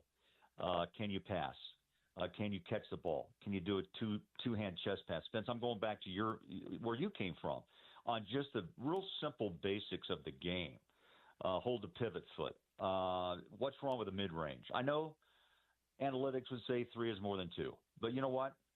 It still is part of the game. 3-level scoring has kind of disappeared. There's a few. DeMar DeRozan comes to mind that can still hit a jump shot. The low block, play is not that common anymore like in the day. It's a 3-ball game. So, I think fans will have to adjust along with it. I mean, there's not a lot of defense played except in playoff action, and I think the reason why Boston won a title last year, Spence, was because of defense. I think Oklahoma City is by far the favorite to win, in my opinion. From what I saw multiple times this year, OKC is absolutely a blanket of hell. They are constantly at you, and I think that's going to bode well for the Thunder, unless, an injury happens or Boston decides to flex their championship muscle again. But I think those two teams, we'll see East and West. Those two teams, in my opinion, will be the ones in the finals. But, I think, gosh, man, there's so many issues to talk about. I'm not a fan of having the lottery. I'm not a fan of having 3 teams that have 14% chance of winning. The Jazz are guaranteed a top 5. But you know what? In this world, that's not what the Jazz would prefer. That's not what the fans would prefer, because there's a kid at Duke named Cooper Flagg that, quote, has been labeled as a potential generational, player. And that could change things in a big way overnight on May 12th, Spence. I mean, bottom line, if that's what happens when they walk out and introduce it, then they'll say it was worth it. And you just said, if they don't, then where do you go from there? Danny has a plethora of picks. What he does with that, don't know. But I think it's probably, and I always think it in the summertime that, boy, this summer's a big one. No. This one is probably a big impact, maybe the biggest impact on this franchise since they moved to Salt Lake. Yeah, they got Stockton Malone. That was a long, long time ago, and they were mid-first rounders. And look what happened. So Lady Luck has to shine on you somewhere, and I think it's time for the Jazz to have that type of Lady Luck that they really haven't had. Last year, 8 down to 10. Cantor was a 3 pick. Dante was a top 5. But you have to hit, and you have to be lucky, and hopefully the Jazz will have that luck on their side. If they don't, and Washington scoots in, or Charlotte, whomever, then the Jazz probably will have to reevaluate how they're going to go in their next direction, right? And I think that's going to be important. I think fans are going to be very intrigued with that. And I will say again, as I ramble, but there's so many topics here. Applaud Jazz Nation. You were there. They put bodies in that building all year long, watching the process. And I have to applaud them for that, because I've been to a lot of arenas, even this year, where, man, if you're not in the 45, 50 win category, man, you look around like, wow, there's nobody in this building. It has to be manufactured excitement. But for the Jazz Nation, Jazz fans, I give them a lot of credit, man. They were there, and they watched these young guys grow, and hopefully they saw some things they liked. Totally agree. And I do have to wonder, and I honestly don't know. So we're just going to talk about it, because this is a community that has a history with this team where part of me feels like Jazz fans are always going to show up no matter what. Now, there have been years in the past, Ty's last year, Quinn's first year, where they weren't very good, and there were some signs here or there that maybe they had something with Hayward, maybe they had something with a young Gobert, maybe they had something with Fave. And, there were some signs here or there. And the building was not full every night during those years. I was on the broadcast team, so I was there every single night. So, but there's part of me that believes that there are so many basketball and Jazz fans in our community. And, we do live in a city and a community that has a winter where, you just kind of want to get out of the house and do something fun. And it's not Miami. It's not South Beach. It's not L.A., where those fans oftentimes are there for the scene. And they're happy to leave to go to the bar or the beach or whatever at halftime. I've seen that. I saw it at an NBA Finals game in Miami. We have fans that, there's not a plethora of other options at times. So maybe people just want to go to a damn game. And maybe they don't really give a rip as to whether or not the team is on the way up, or they're not listening to sports talk radio. They just want to leave the house. The neighbor got them some tickets, and they want to go to a Jazz game. But how long do you think? Because the dirty little secret, Craig, it is not a secret. The Jazz are not one piece away from being close to where Oklahoma City is, or Denver, or the Lakers, or the Clippers, like whatever. Like, the West is so good and so deep, and the Jazz are not one player away, even if that player is Cooper Flagg. And there is this kind of thing hanging over the Jazz fan base and the community that a lot of people believe that we will be in for next year. We're going to be in for what we were in for this year. Next year is going to look a lot like this year. And the other thing that we have to acknowledge is if there's no lottery luck this year and there's no lottery luck next year, how long is this going to take? So as we continue to watch the organization stretch the pain tolerance of the fan base, how patient do you think Jazz fans will be at the end of the day if this thing doesn't get going quick? Spence, that is really the question of unknown. Will Hardy would be in his 5th year with the scenario that you just outlined, right, and up for renewal. So even though he said he's bought in 3 years in, yeah, I think he wants to see how this process is going to work itself out. And he's a hell of a coach. I think he's really good with the individuals. He doesn't try to coach everyone the same. And I like that because each guy needs his own different approach. And there's a lot of different personalities on each team, especially the Jazz.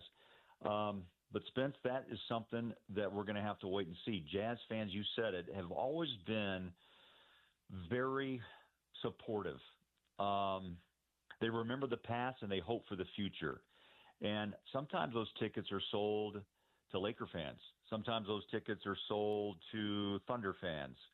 Sometimes those tickets are sold to New York or Miami fans. But I think the Jazz base that comes wants two things. They want to see the opponent and some of their star players. And I think all of us get a little bit twisted when that particular night, this is where the NBA has to step in, on how many nights off does an individual star get, right? Because I ran across so many people, even on the road, oh my gosh, they're not playing tonight? Oh my gosh, this is the only game I could go to. That's tough to hear when that superstar player is not going to be on the floor. And I feel for a dad and a son or a daughter and the mother, father, whatever, on a birthday night, right? And the other part of it is, I tell you, the luck part of it is you do have to be lucky, like Atlanta last year that went and got Ricochet, right? And if the Jazz don't get their number 1 pick, then I think that Ryan will have to maybe even get more involved in what Danny's strategy is with Justin as well. Those three, and Will, who admitted yesterday that he's very involved in what direction the Jazz go in draft night, which is a good thing. I mean, he's going to coach these guys. So, I tell you, I sat here and I wish I could just give you an answer, like 1 year, 2 years. My question to you maybe, and what's your thoughts, if indeed they land the number 1 pick, does that accelerate the process because of the excitement and the fact that Danny has picks to maybe move and even grab another lottery pick if he needs to? That's the unknown. What do you do with the picks he gathered for Gobert and Donovan? The number 1 pick he got for Simone Fontecchio. They're sitting there waiting to be used, but in what way and in what time frame? Those answers I don't have. But it's interesting to ponder that, right, to see if it accelerates the process, right? And that's what I'm anxious to see. It's a really fair question to bring up, and it's a really fair point to make. The issue as we sit here today, and let's be very clear, things can change at the drop of a hat, is that neither Cleveland nor Minnesota look like they are going to be bad anytime soon. I don't think Cleveland's going to win 64 games every year, but that's a young roster with a new coach, and they're all under contract for a while. So if we look, Craig, at the incoming first-round picks, the Jazz have 6 of their next 7 of their own, okay? They have the most favorable Cleveland, Minnesota, 25, Cleveland, Minnesota, 27, Cleveland, Minnesota, 29, 6 through 30. Top 5 protected pick for the Lakers in 27, which looked really somewhat exciting prior to, they just got Luka, right? So that's different now. They've got an unprotected first from Phoenix in 2031, and we'll have to revisit that because that's in freaking 6 years. I have no idea.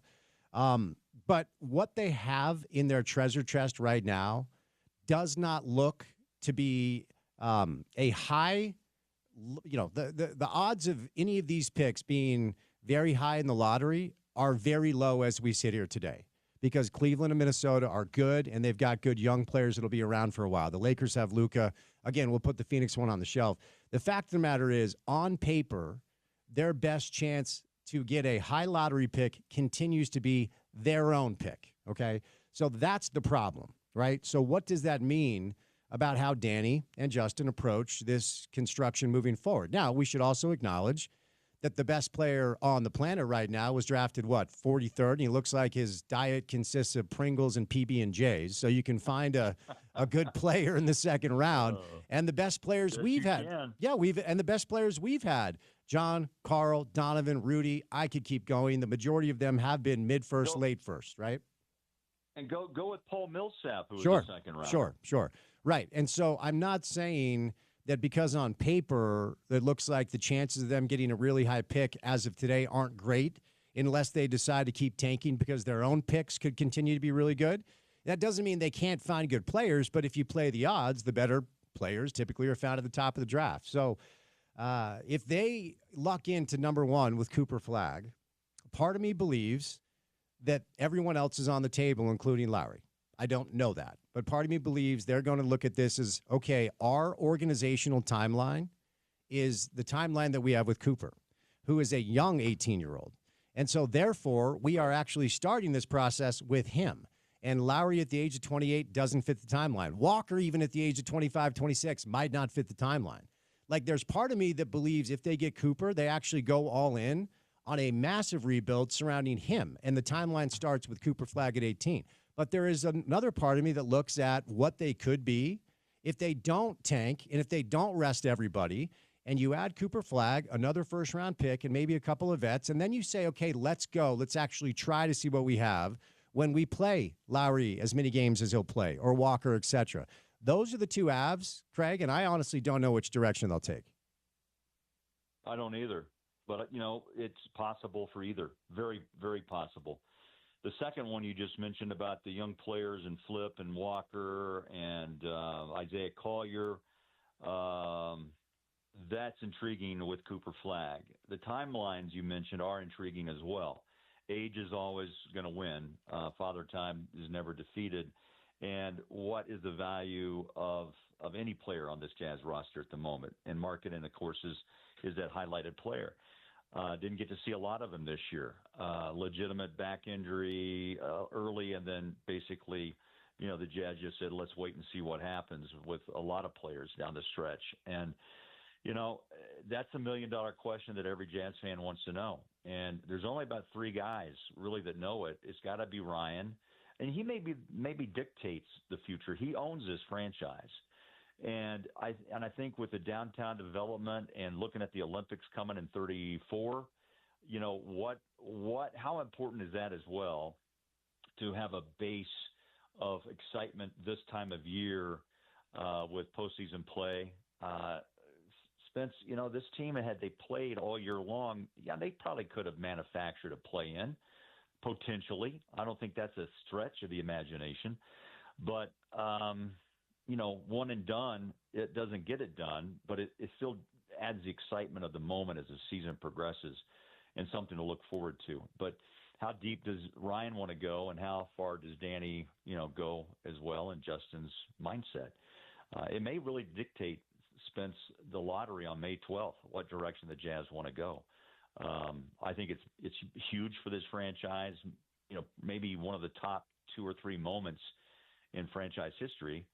I don't want to can't say it's number one. I mean, you had the Millers, save the franchise. You had Ryan and Ashley buy it from them. I mean, there's some mega moments in this franchise to stay in Salt Lake, by the way. And this one's right there. This one's big. I always say summertime is always fun to see what direction each franchise goes. But for the Jazz fan base, this is big. And if the number one pick happens to be the kid from Duke, it could change direction. If it isn't, then they're going to have to probably rethink. I'm sure, though, up on a board somewhere, they've got all these options. I'm thinking that's the way that, Danny works and Justin. They're always thinking about different scenarios. But right now the focus is on that number one pick. And you know what, Spence, 14% doesn't sound all that much, but it does when it comes down how you break it down with everybody else, right? The other 30 teams in the league. So Three teams have the best opportunity to grab the number one. In NFL, as you mentioned, NFL, if you're the worst team in the league, what happens? You get the pick, right? In the NBA, it's not that way. So I'm sure the league's talking about some of these other issues we talked about too. They try to make the All-Star game more functionable, more watchable, and I'm sure that Adam Silver will have some discussions as we speak about how they're going to stay active with these players and how teams are going to be. Can they reward teams for wins? Can you get another pick if you win 50? I don't know. Those are just ideas, but I'm sure that's being talked about right now and all summer long. All right, Bowler, before I set you loose, I'm going to hold you to one name. The biggest bright spot, okay. Whether it was a surprise, whether it was growth, whether it was, just a player that you would say to the fan base, this is the guy that impressed me the most this year, and why? Who would you go with? Oh, man, right off the top, when you said that to me, two names popped in my head. Actually, three, but I'm going to go with Collier. Just because of the pace he plays with and the fact that his brain is wired to be a point guard and to share. He led all rookies with 6.3 assists a game. He was near double figures in scoring. I think he's a bulldog mentality. I think he has a grit and a grime the Jazz need, like a Desmond Bain. He's not the biggest kid in the world, but he's strong. And I think he changes now, look, he has to improve, as Will echoed, and we all see it. He went from 17% from downtown to about 25 from three. That's got to jump another 10 percentage points. And also he's got to be more dedicated to defense. That's for everybody in the league, and not only the Jazz, but I think defense does win championships in the end. So Isaiah just popped in my head. Flip, I can't help but like as an early second-round pick. He grew big time. Improved his three-point shot on the run after the All-Star break, and he seems to have a little bit better attitude and a voice, Spence. I don't know what you saw, but that's kind of those two guys, and again, Walker's growth after a tough sophomore season. Those three guys jumped out at me the most. But Isaiah, is he a starter in this league? Yet to be seen. Could he be a dynamic sixth guy? Yes, I think so. But I like his attitude. I like the fact that his voice, he started to use his voice more. And as a rookie, I can't imagine coming into a veteran situation trying to, be a guy that says, hey, follow me. But I think his play on the floor was enough to say, okay, guys, look, here I am. Let's roll. And that's a good thing. And I think Will Hardy's looking for leadership, as you know. All right, my friend. Well, I was hoping to hear the sounds of either slot machines in the background or maybe waves crashing on the shore because you deserve some time off. So I'll let you get back to the robe, the brandy, and the stogie. Craig, thank you for the time, my friend. All right, man. Don't be a stranger. Sometimes I'll have to walk into the studio and just to air my just to get it on the table once in a while. It's an open invitation, buddy. You know that. All right, pal. Good to talk to you. Great. Craig Bowlerjack, TV voice of the Utah Jazz, stops by today courtesy of our friends at IFA Country Stores. If you've been ignoring your lawn because the weather hasn't been super warm this spring, it's time now to consider it. IFA Country Stores has everything you need to care for your lawn, no matter its size or shape. Their 4+ lawn care program can promote healthy green grass this summer. Visit with their team of Pro Turf and landscape consultants that help provide products and services to local baseball and soccer fields, golf courses, parks, and other city properties throughout Utah. It's the same knowledge and care that they can share with you about your yard, only at IFA and online at ifa.coop. All right, we continue a very big, important hour with Bill Riley coming up on the other side.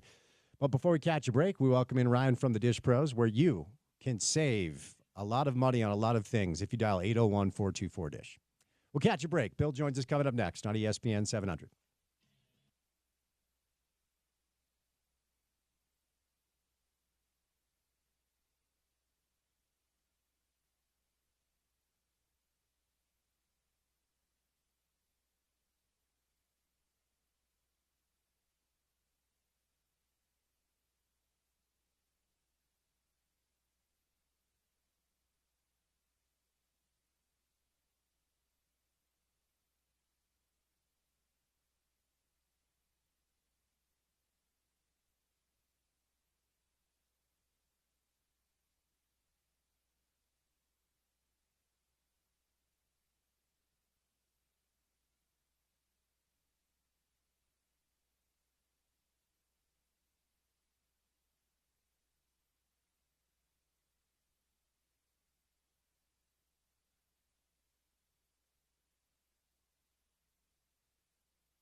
Probably the last day that you're in charge of our musical selection.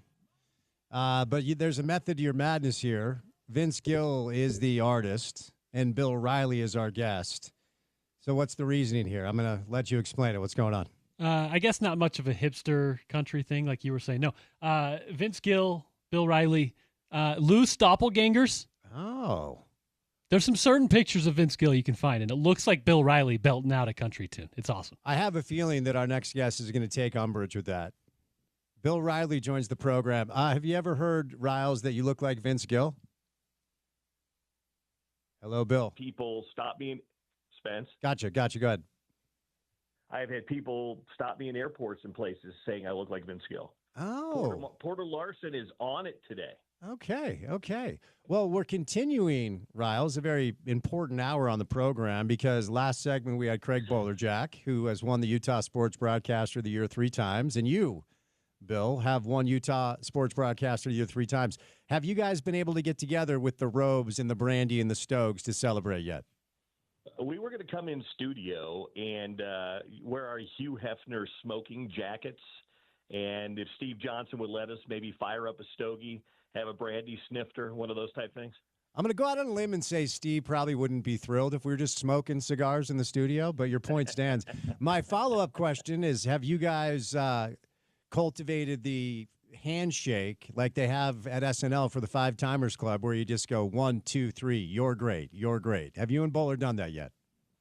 No, but I will let you know. I will let you know that someone that you know that is close to you may or may not have shared a secret handshake with me that you would know. Oh, no. Was it Morgan? It was not Scally. No, okay. It was not Scally. Are you going to tell me who it is? I'll share the name with you off air because I don't want to out him publicly. Okay, well, just so you know, once you share the name, he's getting dinged. We're kicking him out because that's not allowed, Bill. That is not allowed. He's one of your guys, though. He is one of your guys. Okay, all right. Now my mind is spinning, but we shall move on, Bill. How you been, man? What's going on with you these days? I've been good. I was hoping. Well, I'm glad that Porter brought me in with Vince Gill today. I was hoping for some Third Eye Blind, though. No, we hit our quota. Porter got loose with the Third Eye Blind. We had like 5 Third Eye Blind songs the other day. But let's get an update. You know, obviously you're busy up there, and it's a new world. So it's been a while since we've checked in with you as far as all of the things you have going on as the director of broadcasting at the University of Utah. Let's get an update there. A lot of baseball as of late. Did some softball yesterday. Weber State and Utah softball. Lots of prep going on for the big spring football game coming up on Saturday. A chance for Utah fans, which I'm sure we'll talk about here momentarily. We'll get to see Devin Dampier in all his glory and the rest of Utah football. And just kind of winding down the season a little bit. And then really ramping up for next year. We're on our way to about 50 events this year on ESPN Plus, and next year we'll have in the neighborhood of 110 to 120 events. So it will be a big lift next year. Very nice, very nice. So let's stay in the football space, and let's start the football portion of the conversation with the fact that the transfer portal has once again opened up, and it's a small one. I think it's only 10 days. I think it'll close on the 25th, and you hear some of the interviews and some of the sound from Coach Witt and others. But what do you anticipate, if anything, Utah football doing over the next 10 days? When spring football ends this weekend, there'll probably be some departures for the program. That's always going to be the case. Some of the guys have figured out that they are not in the 2 or the 3 deep, and they probably want to move on to go someplace where they can play. But I think Utah will probably be a little active. They've always been a little active in the spring portal. And I could see them targeting some folks. I could see them maybe adding a little bit. I don't think that they're necessarily going to be out hunting for somebody that's going to be an A1 top-line starter.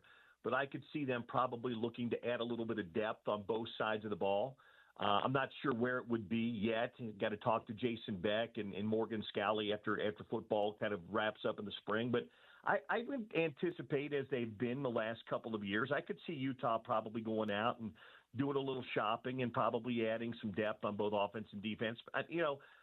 I wouldn't expect double digits. I'd probably expect maybe a handful of guys, 4 or 5 guys, maybe they would add in the portal. But again, that's just guesswork on my part. What about wide receiver? Because just on paper, and look, on paper, there's so many new players that we still need to kind of understand what sort of hand we've been dealt. And honestly, Bill, you know this, we won't know until fall. Spring is spring, and spring ball is spring ball, and I'm excited to be up at Rice Eccles on Saturday, and the spring game, Forever 22 game is always fun. Go to UtahUtes.com for tickets. But just on paper, and then what Coach Witt has said during media, it feels like wide receiver might be a position of need. Tell me your thoughts on that. Yeah, I think they're trying to – I think they've got numbers right now, Spence, and I think what they've been trying to do through spring, and that's why it's going to be interesting for me to talk to Beck. I'll get a chance to talk to him over the next day or two leading up to the game is where are you at? The one name that's come up consistently through spring football has been Zacharias Williams. Zach, they call him Zach now. But Zach Williams, I think, has kind of separated himself as kind of the wide receiver one as the guys that they have right now.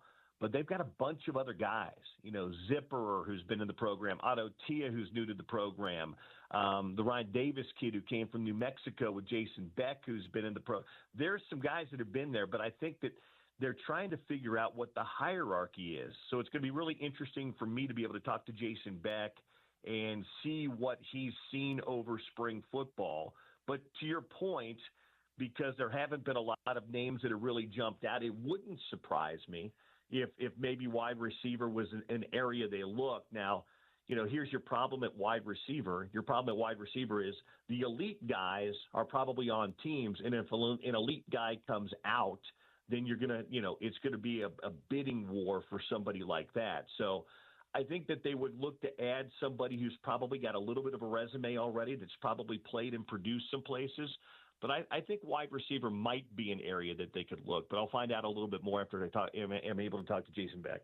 Tell me what you're hearing about Devin Dampier. And, we've had an opportunity over the past couple of months to have both Jason Beck and Coach Witt and Morgan, too, who joined last week. But I asked Jason, and I asked Kyle this, too. I'm not sure how much he loved it. But I asked both of them, Devin's the guy, right? Based off of just the difficulty, certainly the health has been the biggest thing, but, we certainly have a Utah football fan base that I think at times were frustrated with the lack of information and the ambiguity surrounding your starting quarterback under center. And I'm not putting that on any one person, and I will maintain that Cameron Rising should never pay for a beer again in Salt Lake and should be remembered as a legend as he exits stage left. But, Jason said, yeah, the job's Devin's. And Kyle said, yeah, if we were playing tomorrow, Devin's our starting quarterback. So at least there's no ambiguity around the decision, at least as of now. Tell me what you're hearing about the progress of Utah's quarterback, Devin Dampier. He's spectacular, Spence. In the times that I've had a chance to watch him, and I've been able to get over to a number of practices. He is electric. I can't think of a quarterback Utah's had in the last 25 years that's comparable to his skill set. And I say that from an athleticism standpoint. As good an athlete as Tyler Huntley was, Devin Dampier's a better athlete than Tyler Huntley. He's just got the ability to do and move and do things that other quarterbacks haven't been able to do. Now, again, he's doing it in practice against a defense that's been relatively vanilla. Morgan Scalley will dial it up from time to time. But he is a very unique athlete. And his passing, and I watched a lot of his stuff from New Mexico a year ago, his accuracy, at least in practice and on the practice field, looks like it's gotten better to me. But here's the thing you've got to love. Talking to the coaches up there, he is a leader already. Now, some of that has to do with the fact that he knew the offense coming in. That's the leg up he had on everybody else. But he is a guy that people have kind of been attracted to. He's been kind of a teammate magnet, and he is most definitely a leader on the field and in the classroom as well, in the film room and in the offensive meeting room.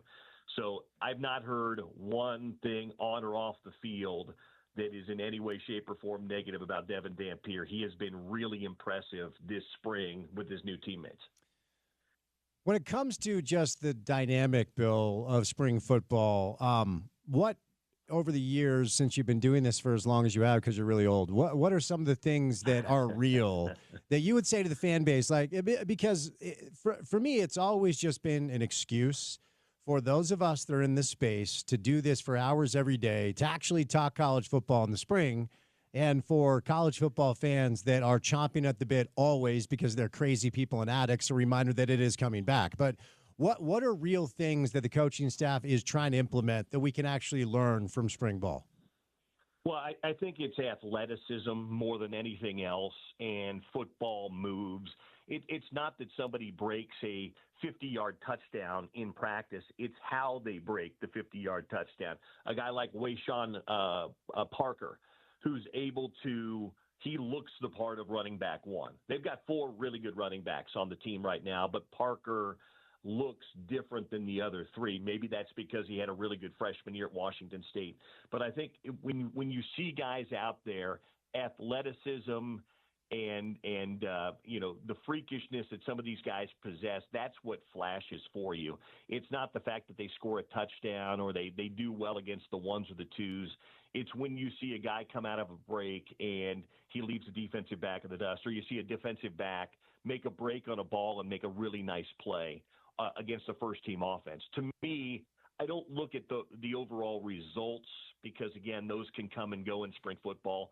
It's how they got there. It's how they made the play. It's out-jumping somebody or outrunning somebody or just looking the part. So that's, to me, what usually translates. It's not that they had a 90-yard touchdown run. That's not it for me. I asked Morgan this question last week, and, it was a typical coach answer, which I expected when it comes to preseason expectations. And look, we all know the truth of the matter. Coaches and players tell us they don't read, they don't listen, they don't watch, and they do. They pay attention. And certainly in this day and age where we all have computers in our hand and the ability to be inundated with information 24/7, you're going to be curious about what other people are expecting from you in this ecosystem. And last year, everybody expected Utah football to win the Big 12. Everybody expected Utah football to go to the expanded CFP. This year, Bill, the pressure to do that is not there at all. Most of the way too early Big 12 predictions have Utah about mid-tier, about mid-table, 5, 6, or 7. Does the lack of pressure take anything off the plate of these players and coaches? Because coaches, whether it's Kyle or Kalani, we always hear the moniker and the message, nobody believes in you. Play with a chip on your shoulder. Remember, everyone picked us 6, 7, 8, not 1, 2, or 3. Does the lack of pressure, do you think it bodes well for Utah football this year? Maybe a little bit, Spence, but what I would say is there's a lot more internal pressure. I think the lack of results or the lack of usual results last year dials it up more internally because the bar has been set so high within the program. I can tell you Kyle Whittingham and those guys on that staff were really disappointed with how last year played out. Some of it was out of their control, like injuries, but a 5-win season is not, good by Utah standards. And so I think that there's a lot more internal pressure this year to have a bounce back year than there was any kind of external pressure even last year. Because, Kyle Whittingham's not going to coach forever. And I don't think that he wants to have back-to-back down years toward the end of his career. So I think there's a lot more internal pressure to do well. But here's what I will tell you, too, and I think you and I may have talked about this on prior hits about spring football. There's a real energy and a real kind of vibe around this team this spring. And I think some of it's the disappointment of last year, but I think some of it's the new blood and the new energy. That stuff, that kind of Jason Beck and Micah Simon and Mark Atawai have brought in with the offense. And I think with this new offense, it's kind of brought a little bit out of the defense as well. So, going back to your original point, I think, externally, there's not a lot of people talking about them, though some people are, but I think there's a lot of internal pressure to get back to where they've been the last couple of years. It's really interesting you referenced that because I had a list of things I wanted to kick the tires with you today. And one of the things I wanted to ask you about is, you listen to Kyle, Morgan, you listen to all the coaches after practice and during their media availability, and 99% of it is coach speak. 99% of it is just kind of them filling their obligations, and I get it. But sometimes Kyle will say some things that kind of, make me perk up a little bit as my antennas buzzing a little bit. And on a number of occasions, Bill, not once, not twice, multiple times, he has said there's more positive energy in this building than we've had in quite some time, which struck me because Kyle's not one to run down former players. I'm not saying he's doing that, and he's not one to run down former whatever, but just his expression of this positive energy around the club, the football team, has caught me. It's just got my attention on multiple times. So elaborate on that and maybe specifically what you've seen and felt from Kyle himself. I just think that there's some people that I think the new offensive staff brought a new offensive energy and kind of a new excitement around the program. And that certainly jump-started the offensive side of things, but I think it's been kind of contagious on the defensive side as well because they're seeing all this energy and this everything that's going on over there. And I think there's some of it, too, is there's a lot of new faces on this team. There's, your roster, whether you're Utah, or you're BYU, or you're Tennessee, or you're Alabama, you're turning your roster over. So I think some of the new faces to go along with some of the new energy on the offensive side and some of the new terminology has really done that. And I think it's permeated through the players and the staff, and I think the head coach has felt some of that too. And I think there's an excitement about that. I think when Kyle decided he was going to come back and coach again, I think he felt a little re-energized by it. So I think he's brought that with him. All right, couple minutes left, so let's do a little basketball as Alex Jensen will potentially be coaching his last game with the Dallas Mavericks tonight. Potentially we'll see if they win, they're going to maybe have one other game, but Alex might be a week away from leaving Dallas behind and moving back here, where he will be the 17th head coach in the history of the Utah men's basketball program. Before we get to the specifics, Bill, from your vantage point, 30,000-foot view, about a month and a half of Alex's tenure so far. What are the main takeaways? Well, I think that he's finally beginning to get his staff in place, and I think that's important. I think the hires this week and getting close to completing his staff are big. I do know, though I don't know a lot of exact names, I know that they've had a lot of visitors on campus. I know that the coach, the staff that's here, Chilius, the GM, some of the other staff members are really working hard right now. So I think that they're vetting. I think they're doing their time. They're kind of doing the work in vetting these guys. I don't think they're just going out willy-nilly and grabbing guys because I think that they want to, as Alex has said, and I think he's probably said it with you and said it on Sean's show too, he wants to build it the right way and doesn't want to just grab guys for the sake of grabbing guys.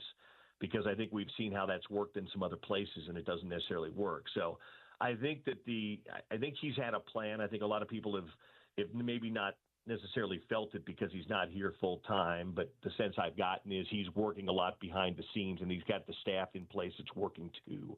So I think as he's filling out this staff, I think we're going to be starting to see more and more players. I think we've got 4 commitments right now, or 4 guys. They got a commitment today, according to some of the reports, and then you've got Dawes and Terrence Brown and James O'Connor who have committed publicly. So I think that some of that stuff is good for them. And I think it's very interesting to see, how he's putting this thing together. But I like the patience that they've come forward with. Does it feel like we talked about the positive energy on the football side of things, and I didn't talk to one person who felt like Mark had landed on the wrong choice with Alex. It's one of the rare hires from my prism where everybody felt to me like everybody was on board. Do you have any context as far as the positive energy around the basketball program, whether or not they're receiving phone calls for season ticket deposits and, a basketball community build that, quite frankly, has been more or less dormant since Rick left, if we're honest, with truncated moments here or there. What has been the buzz in the building around the new era that we're in now with Alex Jensen as the coach? Everybody here is excited about it, Spence. I haven't talked to ticketing per se about, whether their ticket numbers are up, but I just know that there's a real buzz. And talking to some folks in the Crimson Club, they've gotten great feedback and positive vibes from it too. So I think everything has been really, really positive. As you know, Alex is beloved here as a former player and former, just a local guy that's got such great ties. But everything to this point in time that I've heard or been talked to about is really positive about the hire. Last thing, what to you will indicate next year? Because I've been asked this a million times. And first of all, we don't know who the players are going to be. So it's impossible to analyze how good the team is going to be. But if you look at what the Big 12 could be next year, Houston is going to be impossible again. They've got a bunch of transfers coming in to replace some of the players that are leaving. Your Rock Chalk Jayhawks are bringing in a tremendous amount of transfers and talent. BYU's open up the checkbook, and there's a rumor that they're going to grab the Williams kid from Texas Tech, which might make them a top 10 team in college basketball next year. So I'm trying, Bill, to be very diligent to set expectations year one so Alex doesn't get a bunch of heat on him if he's not one of the top 4 or 5 teams in the Big 12. So just generally speaking, what will you look for next year to indicate that this thing is at least moving in the right direction?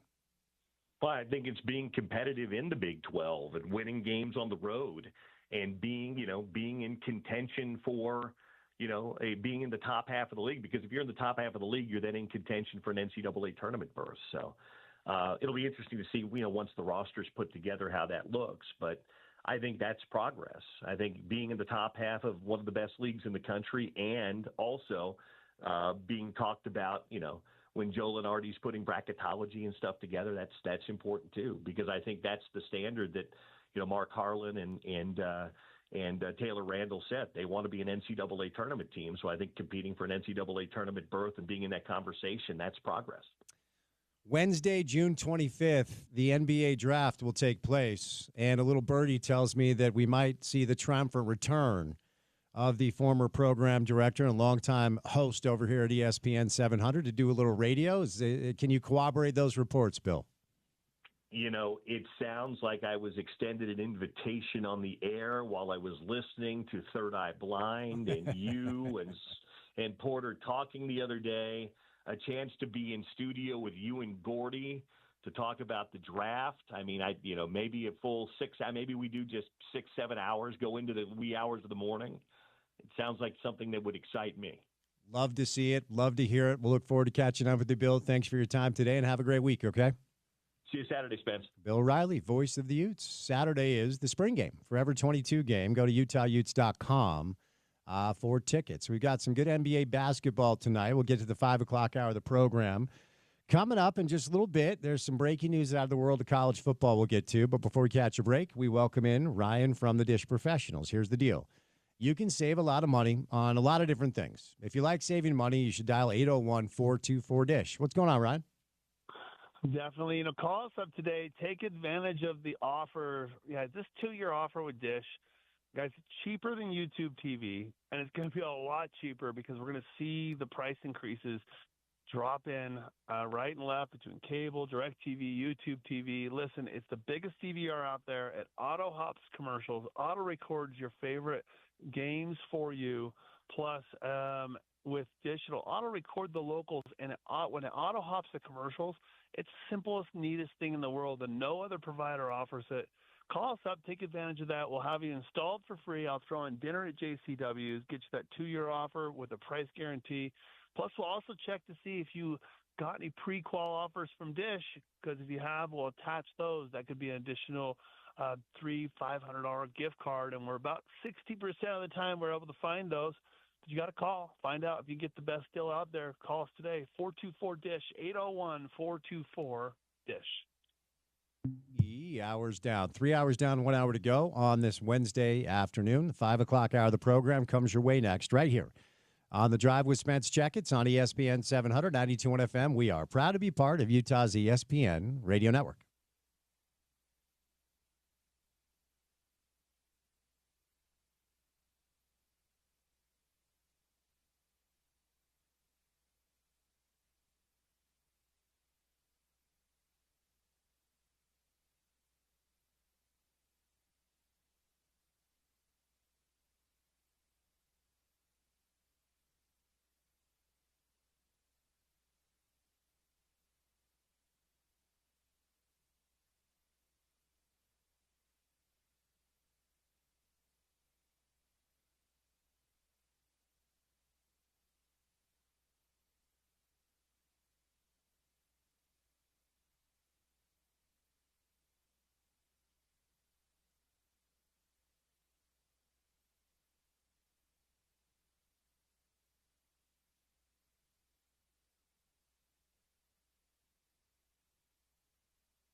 during our bumps, and I think we made a mistake.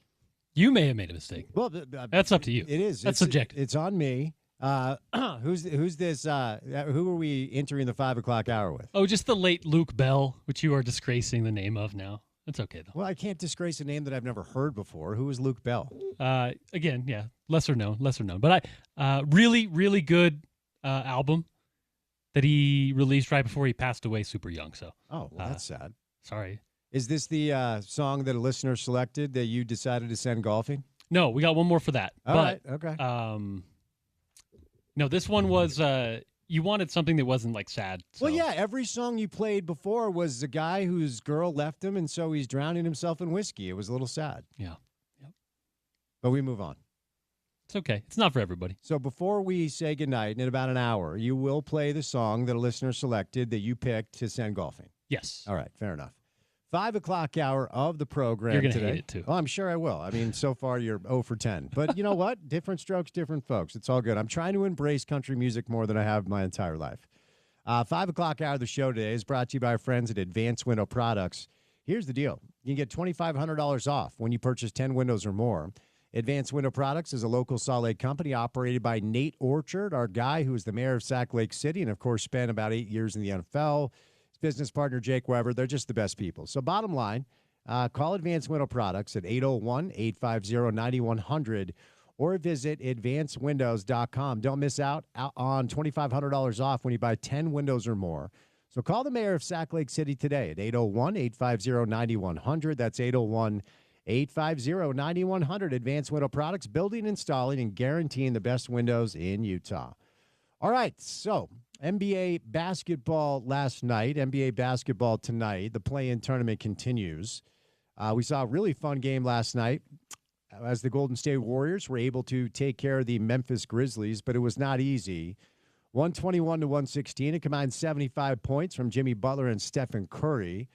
But Memphis counterpunched over and over and over, and Golden State needed a real vintage Steph Curry fourth quarter where he scored 15 points, had 3 threes. To get that done, the Orlando Magic ran away from the Atlanta Hawks 120-95 after a pretty competitive 2.5-quarter stretch. Orlando just overwhelmed them. So tonight we move over to the 9-10 matchups where it is a true lose and go home. The Heat and the Bulls are about to tip off at the United Center in Chicago. It's the third straight year the Heat and the Bulls have played in the play-in tournament. And then your late-night game is at the Golden One Center in Sacramento, California, where the Dallas Mavericks and Alex Jensen will be playing the Sacramento Kings. Kings win, Dallas goes home, and Alex will be done with his stint with the Dallas Mavericks and will be here coaching the Utah Utes men's basketball program pretty quickly. Of course, he's been doing a lot of work behind the scenes, and we did receive news today that Alex and the Utah basketball program received a commitment from Kendall Sanders, IMG forward, who I guess visited the campus last week. The transfer portal in college football opened today. No news on any Utes at this point. BYU did have 5 players enter the transfer portal. Bill Riley, voice of the Utes, joined us last segment, and he brought up the good point. So after this weekend, Utah football will have their spring game on Saturday, that Forever 22 game coming up on Saturday. So I'd love to see you there. Go to utahutes.com for ticketing information. I would imagine after the spring game, Monday of next week, we will hear Utah football players entering the transfer portal. Coach Witt did some media today, and he kind of alluded to that possibility. The bottom line is every team will lose players. And once the 2 deep comes out and once spring football is kind of behind us and these players understand where they're at on kind of the pecking order, then they're going to make their decisions. So at this point, Kendall Sanders is the 6th player on Alex Jensen's roster. James Okonkwo, Terrence Brown, Keanu Dawes, of course, that we saw play last year, E.B. Traore, and Alvin Jackson are the players on Utah's roster right now. 6 players, so Alex still has 9 open roster spots to work with, and this is going to be a slow build. Ultimately, we are seeing the staff round out a little bit. Wes Wilcox, your general manager, Rafael Chilius, added as the lead assistant. Apparently, Rafael Chilius is the one that had the relationship with Kendall Sanders. Remember, when Coach Chilius was hired, that was kind of the MO that people used to discuss him when it comes to his reputation around the world of both high school and college basketball. Spent some time in the pros as well. Martin Schiller was named as the third assistant coach to Alex's staff, of course, as this staff continues to kind of round out a little bit. Martin Schiller is the one that is thought to have a bunch of connections overseas, as he coached the German national team with Alex, by the way. So that's kind of how they got to know each other. So the staff filling out, players filling out. 6 players have signed on the dotted line, leaving 9 different players available with the open roster spots that Alex has to work with. So I referenced BYU football, Utah football with the transfer portal opening. BYU had 5 players announced that they will hit the transfer portal as of right now. I don't know that any of these players are really anything that BYU fans need to worry about. Ultimately, these are players that after spring ball, we're probably told, like, this is kind of the deal. So if you're not going to play here, we would welcome you to go find another place to play if that's what you're interested in. And that's what any good coach would do when it comes to communicating with his players. So final week of spring practice for Utah football. BYU football wrapped up their spring ball. Cale Breslin, a running back, has entered the transfer portal. Nason Coleman, a tight end. Justin Enna, who is the son of BYU linebackers coach Justin Enna, has entered the transfer portal. Nathan Hoke, defensive end, linebacker, son of Chris Hoke. He has entered the transfer portal for BYU. And Landon Rico, who's a punter, he has entered the transfer portal as well. So that's kind of the news that's moving the needle today. It looks like these reports are not official yet, but Nico Iamaleava, who is the Tennessee quarterback that's received a ton of attention after, quote-unquote, holding out, looking for about double of the NIL he was getting from Tennessee. The rumors are he will land at UCLA, which would be interesting because Utah's first game of the season is against UCLA. So there you go. Some NBA basketball tonight after a couple of fun games last night. So it is a true win or go home situation in pro basketball tonight. We'll do a little Jazz coming up on the other side. The Jazz, of course, their season is done. Utah Hockey Club season came to an end last night. St. Louis smoked them 6-1. May 12th is the next date for Jazz fans to look forward to, as the lottery will be on May 12th. NBA draft is June 25th. I want to tell you guys right now that our NBA draft coverage that night is going to be great. Myself, Bill Riley, Gordy Chiesa, there's a chance that we're going to be out and about in the community. So come join us if you're looking for a spot to watch and consume the NBA draft coming up on June the 25th. We'll do some more Jazz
It's been a painful show. It has been a painful, painful Wednesday show. Music is part of the vibe of the show.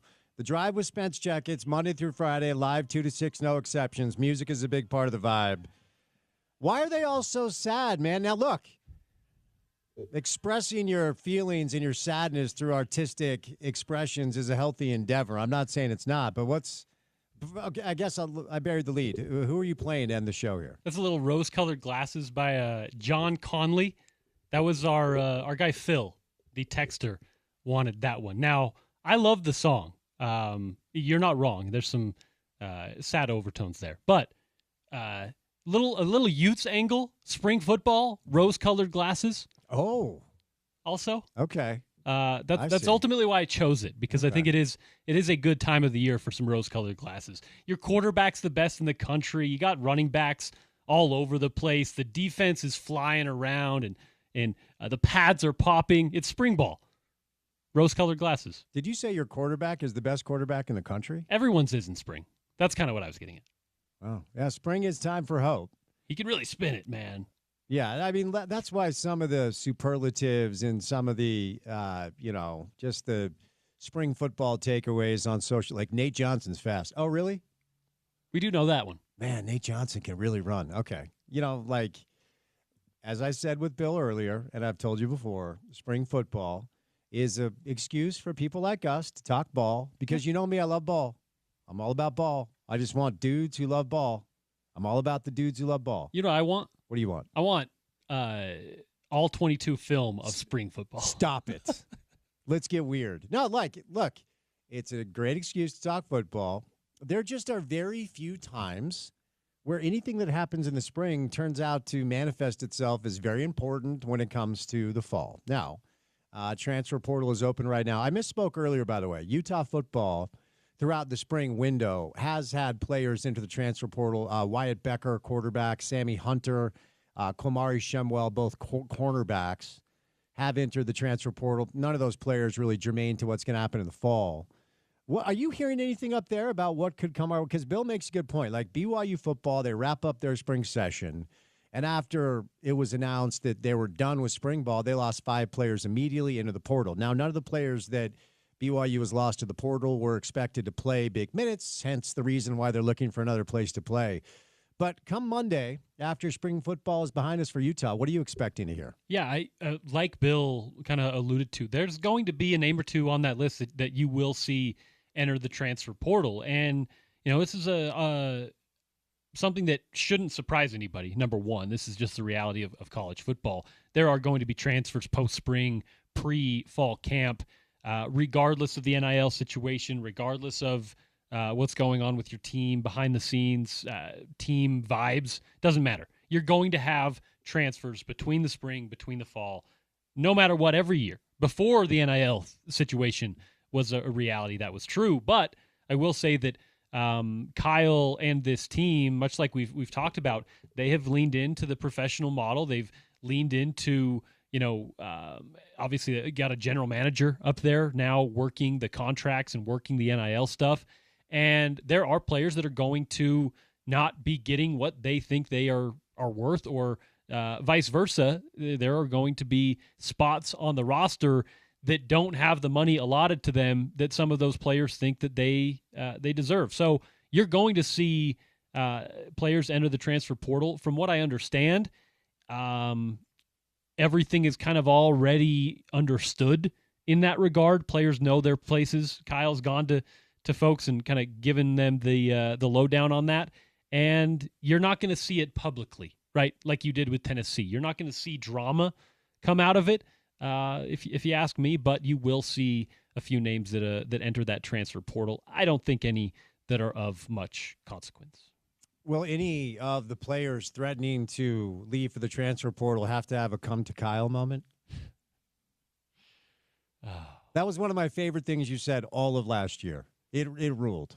It was awesome. No, it was great. Listen, hey, when a man rules the house like he does there, you look to him in a certain way.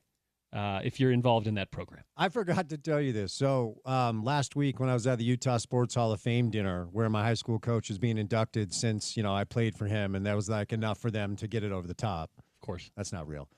Kyle was there in support of a couple of other people. And so I saw him. I said hello. And every interaction with Kyle, he talks to you like a coach. He comes up to me, he's like, how's your father? I'm like, oh, my gosh. I'm like, he's good. He's good. So what's he up to? Like, you're not wasting. He just wanted to know, how's your dad? What's he up to? And it wasn't like, hey, how's your dad? He's like, no. Logistically, what is going on in your father's life right now? Yeah. He asked about the grandkids and his, what he's doing for work.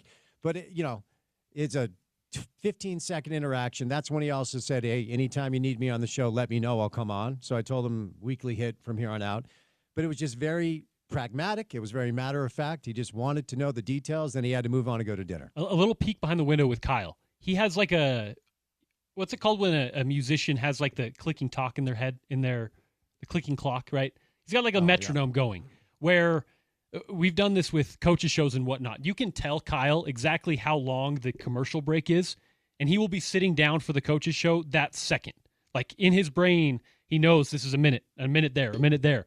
And every one of those minutes is calculated and accounted for, right? As you know, he's very serious about his business, but going through normal conversations, that's still the guy you're talking to. So yeah, like you said, sometimes it's short, not in a bad way, just very concise and short.